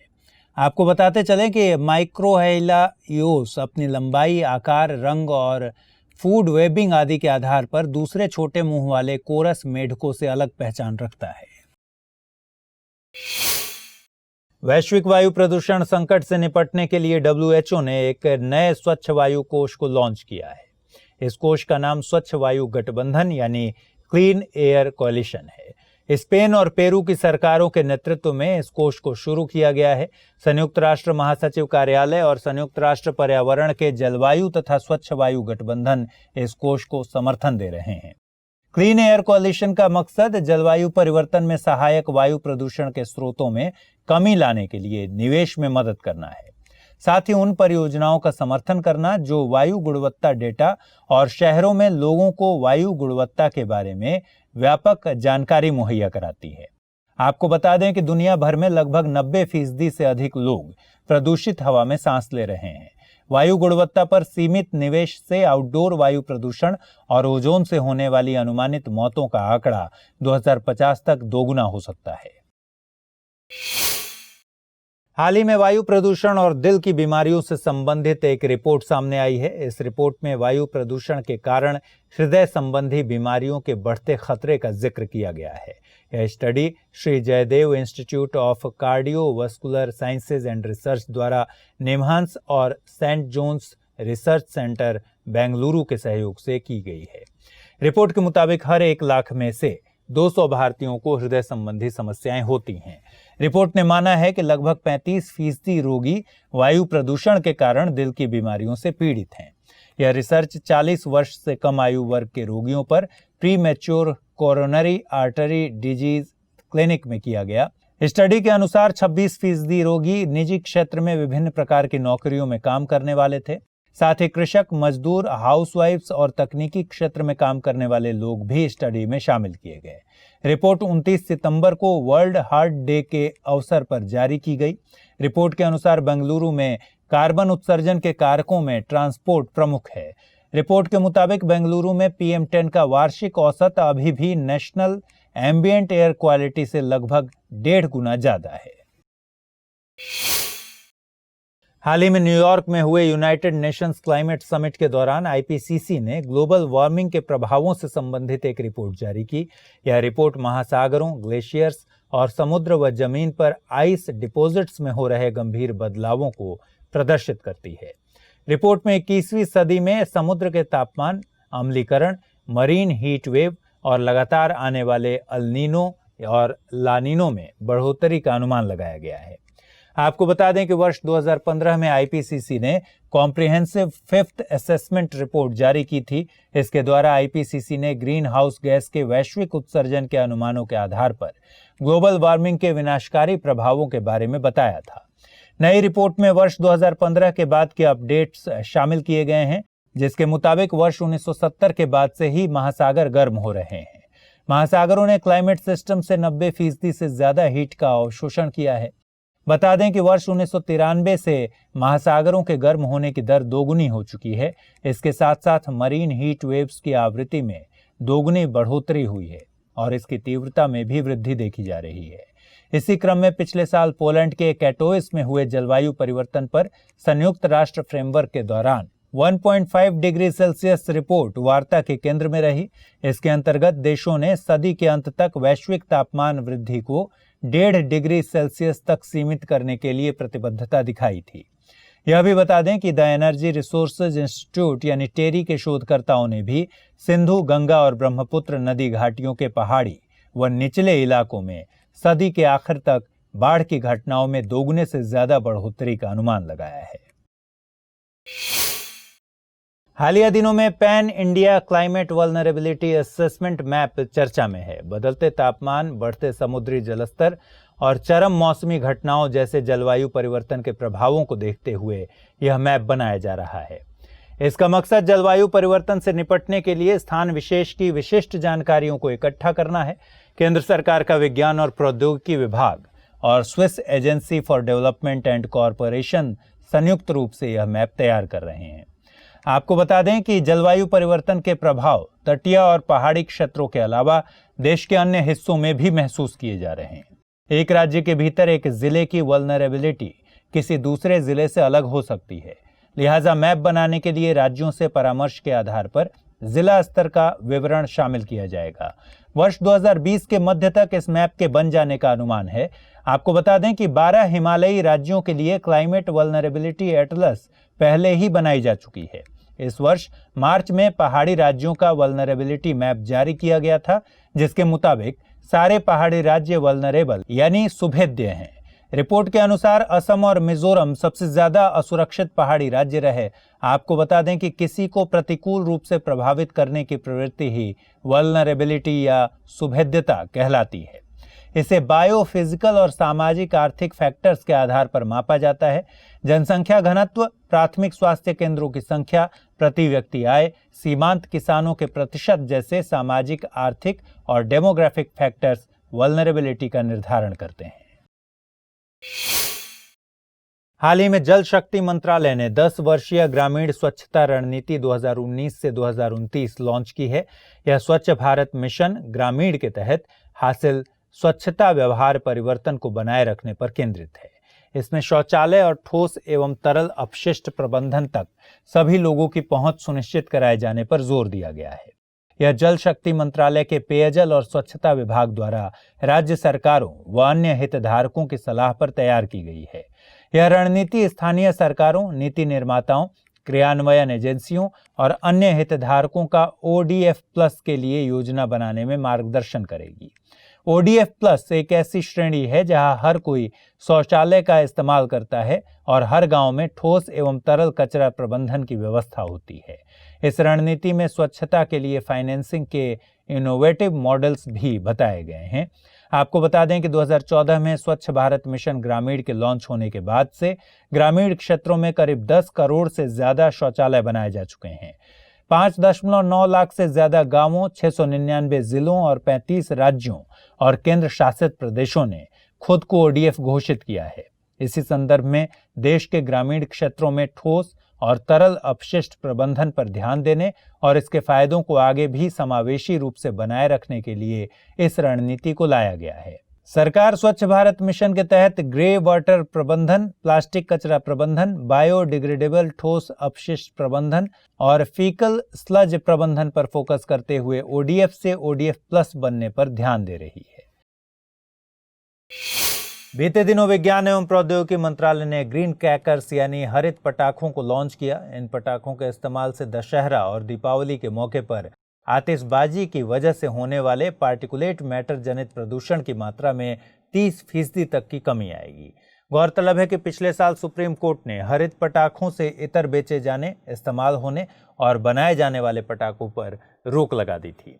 इसी मद्देनजर सरकार ने इस बार तुलनात्मक रूप से सस्ते और कम प्रदूषणकारी हरित पटाखों को लॉन्च किया है। इन पटाखों को वैज्ञानिक एवं औद्योगिक अनुसंधान परिषद यानी CSIR द्वारा विकसित किया गया है। इन पटाखों की खासियत यह है कि इनमें बेरियम नाइट्रेट की मात्रा कम है और पोटेशियम नाइट्रेट का इस्तेमाल किया गया है, लिहाजा ये पटाखे कम प्रदूषण पैदा करते हैं। पटाखों में मरकरी, आर्सेनिक और बेरियम का इस्तेमाल नहीं किया गया है। आपको बता दें कि इसी साल सुप्रीम कोर्ट ने इन पटाखों के थोक विनिर्माण के लिए CSIR प्रयोगशालाओं को मंजूरी दी थी, जिन्हें petroleum and explosive safety organisation PESO द्वारा स्वीकृति दी गई थी। इन पटाखों पर एक विशेष QR कोड होगा, जिसकी मदद से लोग पटाखों में इस्तेमाल किए गए तत्वों की जानकारी और हरित वैधता की जांच कर सकेंगे। CSIR विज्ञान एवं प्रौद्योगिकी मंत्रालय के अंतर्गत एक अनुसंधान और विकास संगठन है जो अपनी cutting edge research and development knowledge base के लिए जाना जाता है। पिछले साल CSIR ने सेफ वाटर रिलीजर यानी स्वास, सेफ मिनिमल एल्यूमिनियम यानी सफल और सेफ थर्माइट यानी स्टार नाम के इको फ्रेंडली पटाखे विकसित किए थे। बीते दिनों शोधकर्ताओं की एक अंतर्राष्ट्रीय टीम ने असम में बांस की 2 प्रजातियों के जीवाश्म की खोज की है। नए शोध के मुताबिक एशियाई बांस का विस्तार भारत से एशिया के दूसरे हिस्सों में हुआ था। बांस की इन प्रजातियों का नाम बैम्बू सिकलमस तिरापेंसिस और B. माकुमेंसिस है। इन जीवाश्मों का यह नाम असम के माकुम कोयला क्षेत्र के तिरप खदानों में पाए जाने के कारण रखा गया है। इनका संबंध ओलिगोसेन काल से है। इनका विकास भारत के उत्तर पूर्व क्षेत्र में लगभग 25 मिलियन वर्ष पूर्व हुआ था। शोधकर्ताओं की टीम ने 2 नई प्रजातियों बैम्बूसियम डेओमेरेंस और B. अरुणाचल लेंस से संबंध रखने वाले बांस के पत्तों के छाप की भी खोज की। इनकी खोज अरुणाचल प्रदेश के डोईमारा क्षेत्र में की गई है। आपको बता दें कि वर्तमान में बांस की सबसे ज्यादा विविधता चीन के यूनान प्रांत में पाई जाती है। वहां पाए जाने वाले बांस का सबसे पुराना जीवाश्म भी 20 मिलियन वर्ष से कम पुराना है। इससे यह स्पष्ट होता है कि एशियाई बांसों का विकास भारत में होने के बाद उनका विस्तार अन्य स्थानों में हुआ था। यूरोपीय बांस के जीवाश्म लगभग 50 मिलियन वर्ष पुराने हैं। बांस का विकास 5 डिग्री सेल्सियस से 30 डिग्री सेल्सियस तापमान के बीच और समुद्र तल से 4000 मीटर की ऊंचाई तक विभिन्न जलवायु परिस्थितियों में हो सकता है। हाल ही में अमेज़न के जंगलों में भीषण आग के प्रकोप का नुकसान झेल रहा ब्राजील अब तेल फैलाव के व्यापक प्रसार की चपेट में है। Brazil institute of environment and renewable natural resources के मुताबिक ब्राजील के पूर्वोत्तर तट का 2000 किलोमीटर क्षेत्र तेल फैलाव से प्रदूषित हो चुका है। यह ब्राजील की अब तक की सबसे व्यापक पर्यावरणीय दुर्घटना है। यह प्रदूषण कच्चे तेल के फैलाव से हुआ है। हालांकि सरकार अभी तक इस दुर्घटना की वजह का पता नहीं लगा सकी है, लेकिन इसके लिए विदेशी जहाज से तेल के फैलाव की आशंका जताई गई है। आपको बता दें कि समुद्रों में बड़े स्तर पर तेल फैलाव एक पर्यावरणीय दुर्घटना है। यह घटना मुख्य रूप से तेल से भरे जहाजों के दुर्घटनाग्रस्त होने के कारण होती है। समुद्रों में तेल फैलाव के कारण सामुद्रिक और तटीय पारितंत्र को बड़े स्तर पर नुकसान होता है। समुद्र तल पर तेल की मोटी परत जम जाने के कारण सौर प्रकाश जल के अंदर प्रवेश नहीं कर पाता। इसके अलावा आवश्यक ऑक्सीजन की मात्रा कम होने के कारण जीवों की मौत हो जाती है। दूसरी तरफ खाद्य श्रृंखला में तेल की उपस्थिति हो जाने की वजह से लंबे समय के लिए सामुद्रिक पारितंत्र प्रभावित होता है। तेल फैलाव के कारण मैंग्रोव वन और कोरल रीफों को भी नुकसान पहुंचता है। अब तटीय क्षेत्रों को तेल रिसाव की चपेट से बचाने के लिए विकसित देश ऑयल बूम तकनीक का प्रयोग करते हैं, जिसमें तेल के फैलाव को आर्टिफिशियल बांध द्वारा रोका जाता है। तेल फैलाव को जैव उपचार द्वारा भी रोका जा सकता है। इस तकनीक में जीवाणुओं, कवकों और शैवालों का प्रयोग किया जाता है, जो तेल को मेटाबॉलिक क्रिया द्वारा खत्म कर देते हैं। WWF इंडिया यानी world wide fund for nature India और उत्तर प्रदेश वन विभाग ने गंगा नदी डॉल्फिन की वार्षिक गणना शुरू कर दी है। यह गणना हस्तिनापुर वन्यजीव अभयारण्य और नरोरा रामसर साइट के बीच फैली ऊपरी गंगा नदी में की जाएगी। साल 2015 में हुई गणना के मुताबिक गंगा नदी डॉल्फिनों की संख्या केवल 22 थी, जो कि 2018 में बढ़कर 33 हो गई है। गंगा में सिंगल यूज प्लास्टिक की डंपिंग, औद्योगिक प्रदूषण, मत्स्यन और ड्रेजिंग के कारण इन डॉल्फिनों पर खतरा बना हुआ है। इसके अलावा बैराजों और बांधों के निर्माण की वजह से जल प्रवाह की संरचना में आने वाली बाधा इन डॉल्फिनों को प्रभावित करती है। आपको बता दें कि गंगा नदी डॉल्फिन एक स्तनपायी जीव है जो श्वसन क्रिया के लिए सतह पर आता है। ये जीव सांस लेने के दौरान तेज आवाज निकालते हैं, जिस कारण इन्हें सू सू के नाम से भी जाना जाता है। इस जीव की आंखों में क्रिस्टलाइन लेंस नहीं होते। इस वजह से ये नेविगेटिंग और हंटिंग के लिए इकोलोकेशन का इस्तेमाल करते हैं, जिस कारण इन्हें अंधा डॉल्फिन भी कहा जाता है। ये जीव भी किसी ऑब्जेक्ट को देखने के लिए चमगादड़ की तरह ही हाई फ्रीक्वेंसी साउंड उत्पन्न करते हैं। बीते दिनों IPCC की एक रिपोर्ट में हिंदकुश हिमालय क्षेत्र पर ग्लोबल वार्मिंग के बढ़ते प्रभाव पर चिंता जाहिर की गई है। रिपोर्ट के मुताबिक ग्लोबल वार्मिंग की वजह से इस क्षेत्र में भारी बारिश की घटनाएं बढ़ गई हैं और सदी के अंत तक यहां बाढ़ की तीव्रता दोगुनी होने की संभावना है। हिंदुकुश हिमालय पर जलवायु परिवर्तन के बढ़ते प्रभाव के सटीक आकलन के लिए भारत मौसम विज्ञान विभाग चीन और पाकिस्तान की मौसम विज्ञान एजेंसियों के साथ मिलकर क्षेत्रीय केंद्रों की स्थापना करेगा। इन केंद्रों की स्थापना विश्व मौसम विज्ञान संगठन के अंतर्गत की जाएगी। ये केंद्र हिंदुकुश हिमालयी देशों को जलवायु पूर्वानुमान की सेवाओं के साथ डेटा प्रशिक्षण, क्षमता निर्माण, शोध की सेवाएं भी प्रदान करेंगे। आपको बता दें कि हिंदुकुश हिमालय को पृथ्वी के तीसरे ध्रुव के रूप में भी जाना जाता है। यह पश्चिम में अफगानिस्तान से लेकर पूर्व में म्यांमार तक 8 देशों में 3500 किलोमीटर क्षेत्र में फैला है। उत्तरी और दक्षिणी ध्रुवों के बाद यह दुनिया का सबसे बड़ा हिममंडल क्षेत्र है। यह आमू दरिया, सिंधु, गंगा, ब्रह्मपुत्र, इरावदी, साल्वीन जैसी एशिया की बड़ी नदियों का उद्गम स्थल है। विश्व मौसम विज्ञान संगठन 193 सदस्य देशों का एक अंतर सरकारी संगठन है। इसकी स्थापना WMO अभिसमय 1950 के रेटिफिकेशन के साथ हुई थी। यह संगठन संयुक्त राष्ट्र की विशेषीकृत एजेंसी है। इस बार भी अक्टूबर महीने में दिल्ली की वायु गुणवत्ता खराब बनी हुई है। वायु गुणवत्ता सूचकांक यानी AQI में दिल्ली की वायु गुणवत्ता को खराब की श्रेणी में रखा गया है। हालिया दिनों में दिल्ली के एयर क्वालिटी इंडेक्स का मान 252 से बढ़कर 270 पहुंच गया, जिसके अक्टूबर माह के आखिरी हफ्ते के बाद और बढ़ने की आशंका है। सरकार द्वारा संचालित मॉनिटरिंग एजेंसी सफर के मुताबिक दिल्ली के आसपास के क्षेत्रों में पराली जलाना और स्थानीय प्रदूषण, यहाँ पार्टिकुलेट मैटर्स यानी PM 2.5 के हाई लेवल का बड़ा कारण है। आपको बता दें कि AQI के अंतर्गत वायु की गुणवत्ता को 6 श्रेणियों में रखा जाता है। AQI की वैल्यू 0 से 50 के बीच होने पर वायु गुणवत्ता को अच्छी, 51 से 100 के बीच होने पर संतोषजनक, 101 से 200 के बीच औसत, 201 से 300 के बीच खराब, 301 से 400 के बीच बेहद खराब और 401 से 500 के बीच होने पर गंभीर की श्रेणी में रखा जाता है। दिल्ली में बढ़ते प्रदूषण के मद्देनजर सुप्रीम कोर्ट द्वारा गठित पर्यावरण प्रदूषण रोकथाम और नियंत्रण प्राधिकरण ने दिल्ली NCR क्षेत्र में डीजल जनरेटर्स पर रोक लगा दिया है। सफर यानी system of air quality and weather forecasting and research पृथ्वी विज्ञान मंत्रालय के अंतर्गत भारत के मुख्य शहरों में वायु गुणवत्ता की रियल टाइम सूचना प्रणाली है। सफर प्रणाली को भारतीय उष्ण देशीय मौसम विज्ञान संस्थान, भारत मौसम विज्ञान विभाग और राष्ट्रीय मध्यम अवधि मौसम पूर्वानुमान केंद्र द्वारा विकसित किया गया है। हाल ही में सिक्किम विश्वविद्यालय की एक टीम ने सिक्किम की स्वदेशी कृषि प्रणाली पर एक अध्ययन किया। यह अध्ययन यहाँ की कृषि प्रणाली का जैव विविधता पर पड़ने वाले असर के आकलन के लिए किया गया था। दरअसल कुछ पर्यावरणविदों ने यहाँ की कृषि प्रणाली से तितलियों की प्रजातियों की संख्या कम होने की चिंता जताई थी। इसके इतर अध्ययन में यह पाया गया कि इन कृषि प्रणालियों के कारण तितलियों की प्रजातियों की संख्या बढ़ी है। यहाँ के बागानों में अध्ययन के दौरान तितलियों की 268 प्रजातियों का पता लगाया गया।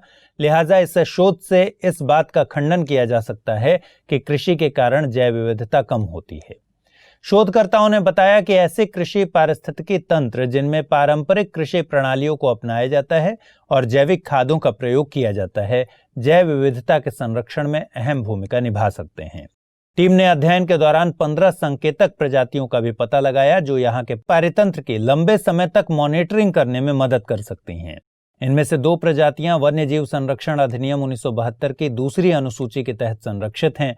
आपको बता दें कि संकेतक प्रजातियां किसी पारितंत्र में होने वाले बदलावों की अच्छी संकेतक होती हैं। ये प्रजातियां एक खास पारितंत्र के प्रति संवेदनशील होती हैं, लिहाजा भविष्य में इनकी संख्या को देखकर स्थानीय पारितंत्र में होने वाले बदलावों का पता लगाया जा सकता है। कवक, शैवाल, उद्विलाव, मछलियां, एम्फीबियंस, मोलस्क आदि पारिस्थितिकी तंत्र की कुछ खास संकेतक प्रजातियां हैं। बीते 23 अक्टूबर को आयोजित अंतर्राष्ट्रीय हिम तेंदुआ दिवस के मौके पर हिम तेंदुओं के संरक्षण की दिशा में सरकार ने एक अहम फैसला लिया है। केंद्र ने नई दिल्ली में आयोजित global snow leopard and ecosystem protection यानी GSLEP कार्यक्रम की संचालन समिति की चौथी बैठक में भारत में हिम तेंदुआ जनसंख्या आकलन पर पहला राष्ट्रीय प्रोटोकॉल लॉन्च किया है। इस प्रोटोकॉल का विकास हिम तेंदुआ पाए जाने वाले राज्यों या संघ शासित क्षेत्रों लद्दाख, जम्मू और कश्मीर, हिमाचल प्रदेश, उत्तराखंड, सिक्किम और अरुणाचल प्रदेश के विशेषज्ञों ने किया है।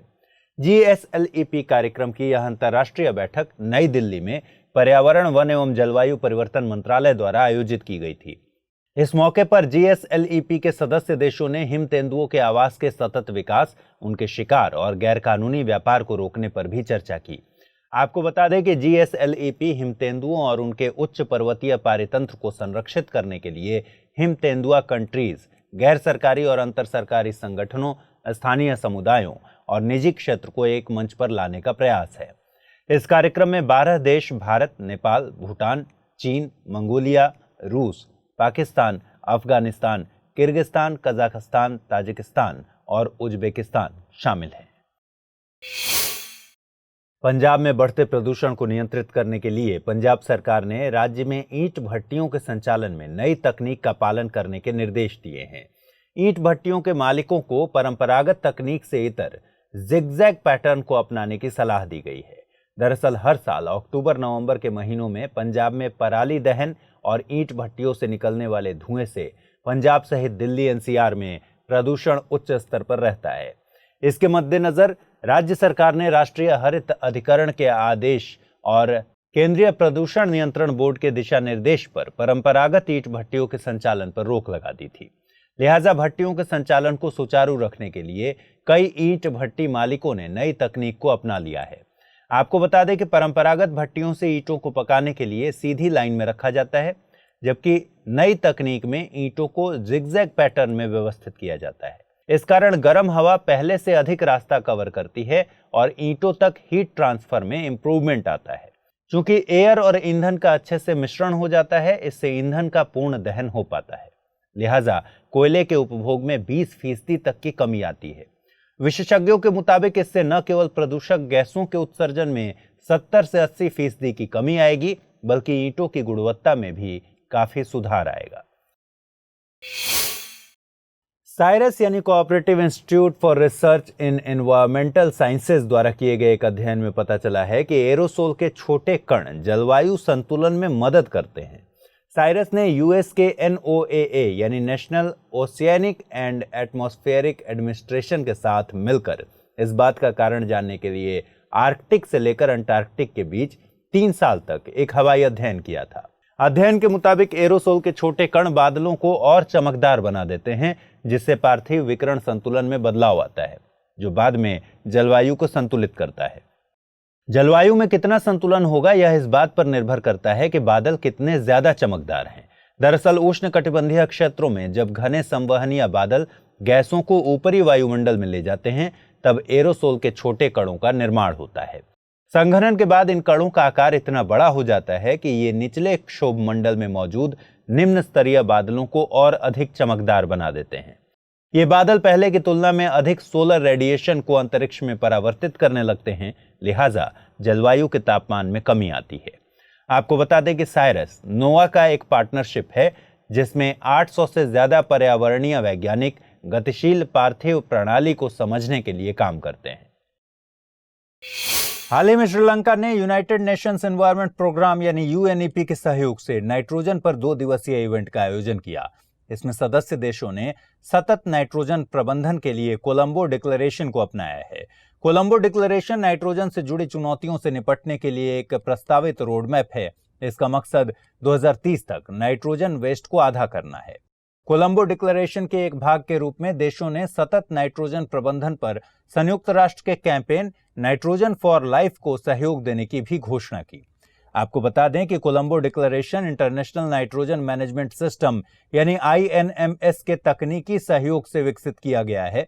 INMS यूएनईपी और इंटरनेशनल नाइट्रोजन इनिशिएटिव की संयुक्त गतिविधि है, जिसे ग्लोबल एनवायरनमेंट फैसिलिटी द्वारा सहयोग प्राप्त है।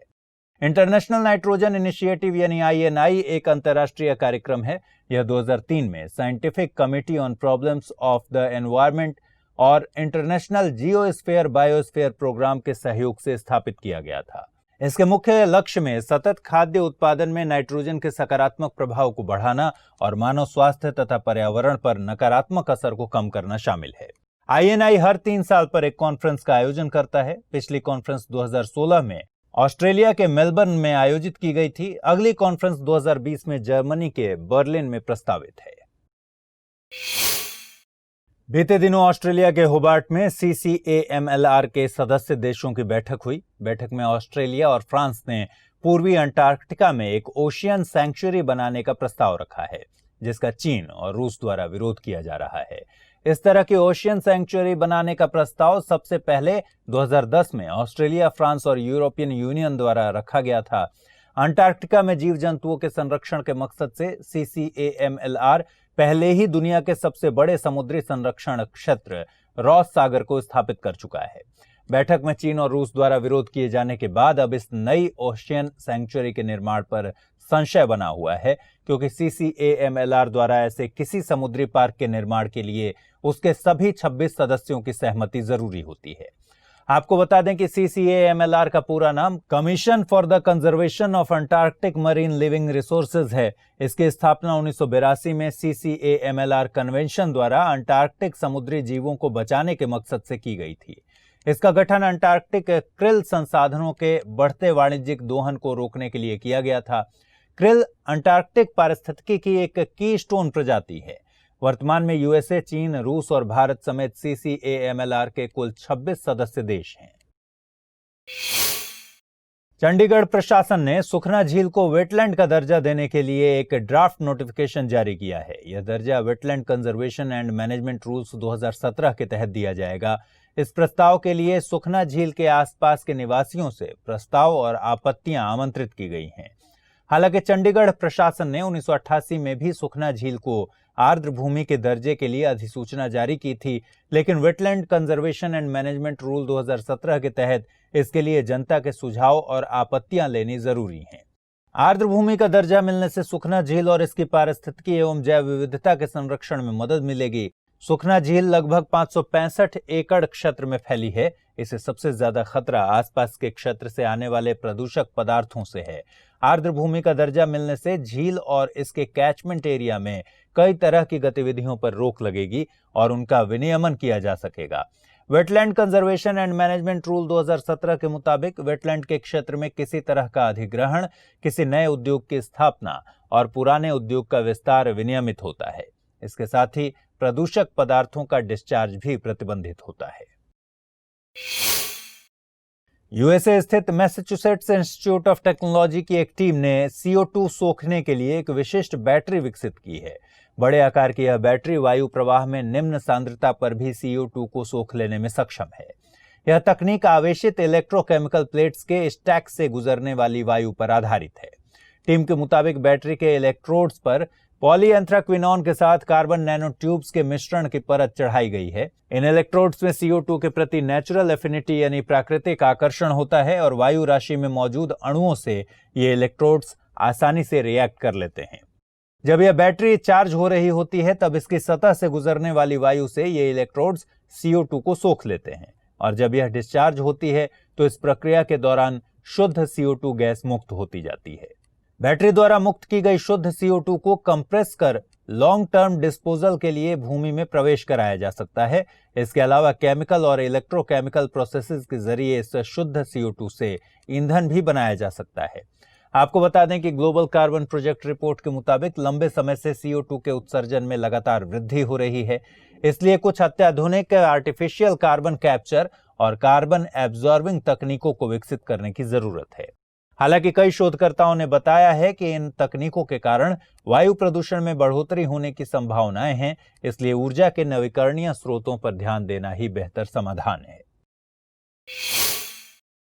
सर्वोच्च न्यायालय ने केंद्र और अन्य हितधारकों से एक याचिका पर प्रतिक्रिया मांगी है। यह याचिका मध्य प्रदेश और उत्तर प्रदेश में स्थित थर्मल प्लांट सिंगरौली और सोनभद्र से निकलने वाले फ्लाई ऐश, खतरनाक अवशेष और औद्योगिक कचरे को रिहंद जलाशय और अन्य जल निकायों में निपटान के नियंत्रण से संबंधित निर्देशों को लेकर है।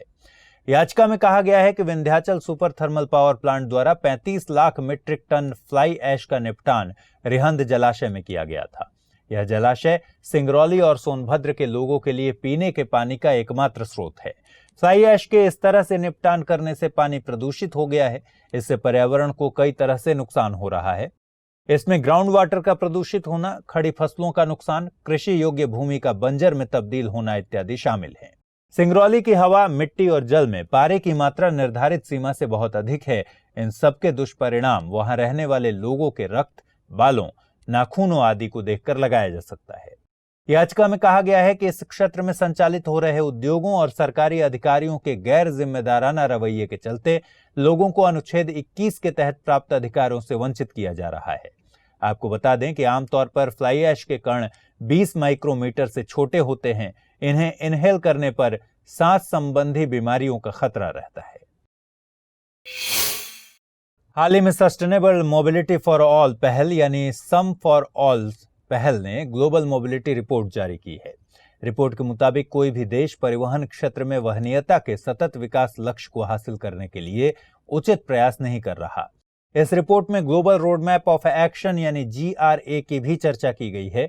GRA पूरे विश्व में universal access, efficiency, green mobility और सेफ्टी को हासिल करने में अपनाए गए नीतिगत उपायों की सूची उपलब्ध कराता है। इस रिपोर्ट में universal access, efficiency, green mobility और सेफ्टी संकेतकों के आधार पर 183 देशों के मोबिलिटी में प्रदर्शन का विश्लेषण किया गया है। रिपोर्ट के मुताबिक ज्यादातर देशों ने यूनिवर्सल अर्बन एक्सेस, जेंडर और एफिशिएंसी के मामले में बेकार प्रदर्शन किया। विकसित देशों ने ग्रीन मोबिलिटी को छोड़कर सभी क्षेत्रों में विकासशील देशों के मुकाबले अच्छा प्रदर्शन किया है। वहीं सेफ्टी और वायु प्रदूषण के मामले में यह अंतराल और बढ़ जाता है। यूनिवर्सल अर्बन एक्सेस के मामले में भी विकासशील देशों का प्रदर्शन काफी खराब रहा है। सम फॉर ऑल पहल की आधारशिला वर्ल्ड बैंक और अन्य हितधारकों द्वारा 2016 के क्लाइमेट समिट में रखी गई थी। हालांकि इसकी आधिकारिक स्थापना 2017 में वॉशिंगटन DC में आयोजित पहली कंसोर्टियम बैठक में की गई थी। इस पहल का मुख्य विजन ऐसे विश्व की स्थापना करना है जहां 21वीं सदी में जलवायु परिवर्तन, वैश्विक विकास, गरीबी उन्मूलन और शांति जैसी चुनौतियों से निपटने के लिए ग्लोबल मोबिलिटी सिस्टम एक उत्प्रेरक के तौर पर काम करता है।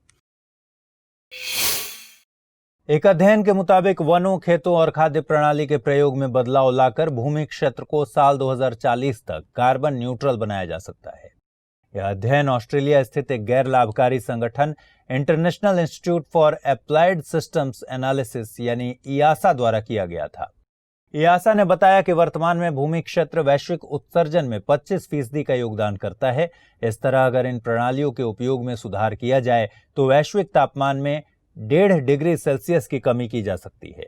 इसके लिए ईआसा ने 6 प्राथमिक कार्यवाहियों का एक रोडमैप तैयार किया है। इनमें पहली कार्यवाही निर्वनीकरण, पीटलैंड ड्रेनेज और दहन, मैंग्रोव के रूपांतरण में 2030 तक 70% की कमी करना, दूसरी वनों, पीटलैंड्स और तटीय मैंग्रोव को रिस्टोर करना, जबकि तीसरी कार्यवाही में वन प्रबंधन और कृषि वानिकी में सुधार करना शामिल है। इसके अलावा ईआसा ने सभी कृषि देशों में कृषि में मृदा कार्बन प्रच्छादन यानी सिक्वेस्ट्रेशन में वृद्धि करने, विकसित और विकासशील देशों में उपभोक्ता खाद्य अपशिष्ट में कमी लाने और 2030 तक हर 5 में से 1 व्यक्ति को वनस्पति आधारित आहार लेने के लिए प्रेरित करने पर भी जोर दिया है। भविष्य में अगर इस रोड मैप पर ध्यान दिया जाए तो 2050 तक हर साल 3 गीगाटन CO2 का कार्बन सिंक किया जा सकता है। इस रोड मैप के अलावा यह संगठन डायरेक्ट एयर कैप्चर और कार्बन कैप्चर एवं स्टोरेज के साथ लो इम्पैक्ट बायो एनर्जी उत्पादन का भी सुझाव देता है।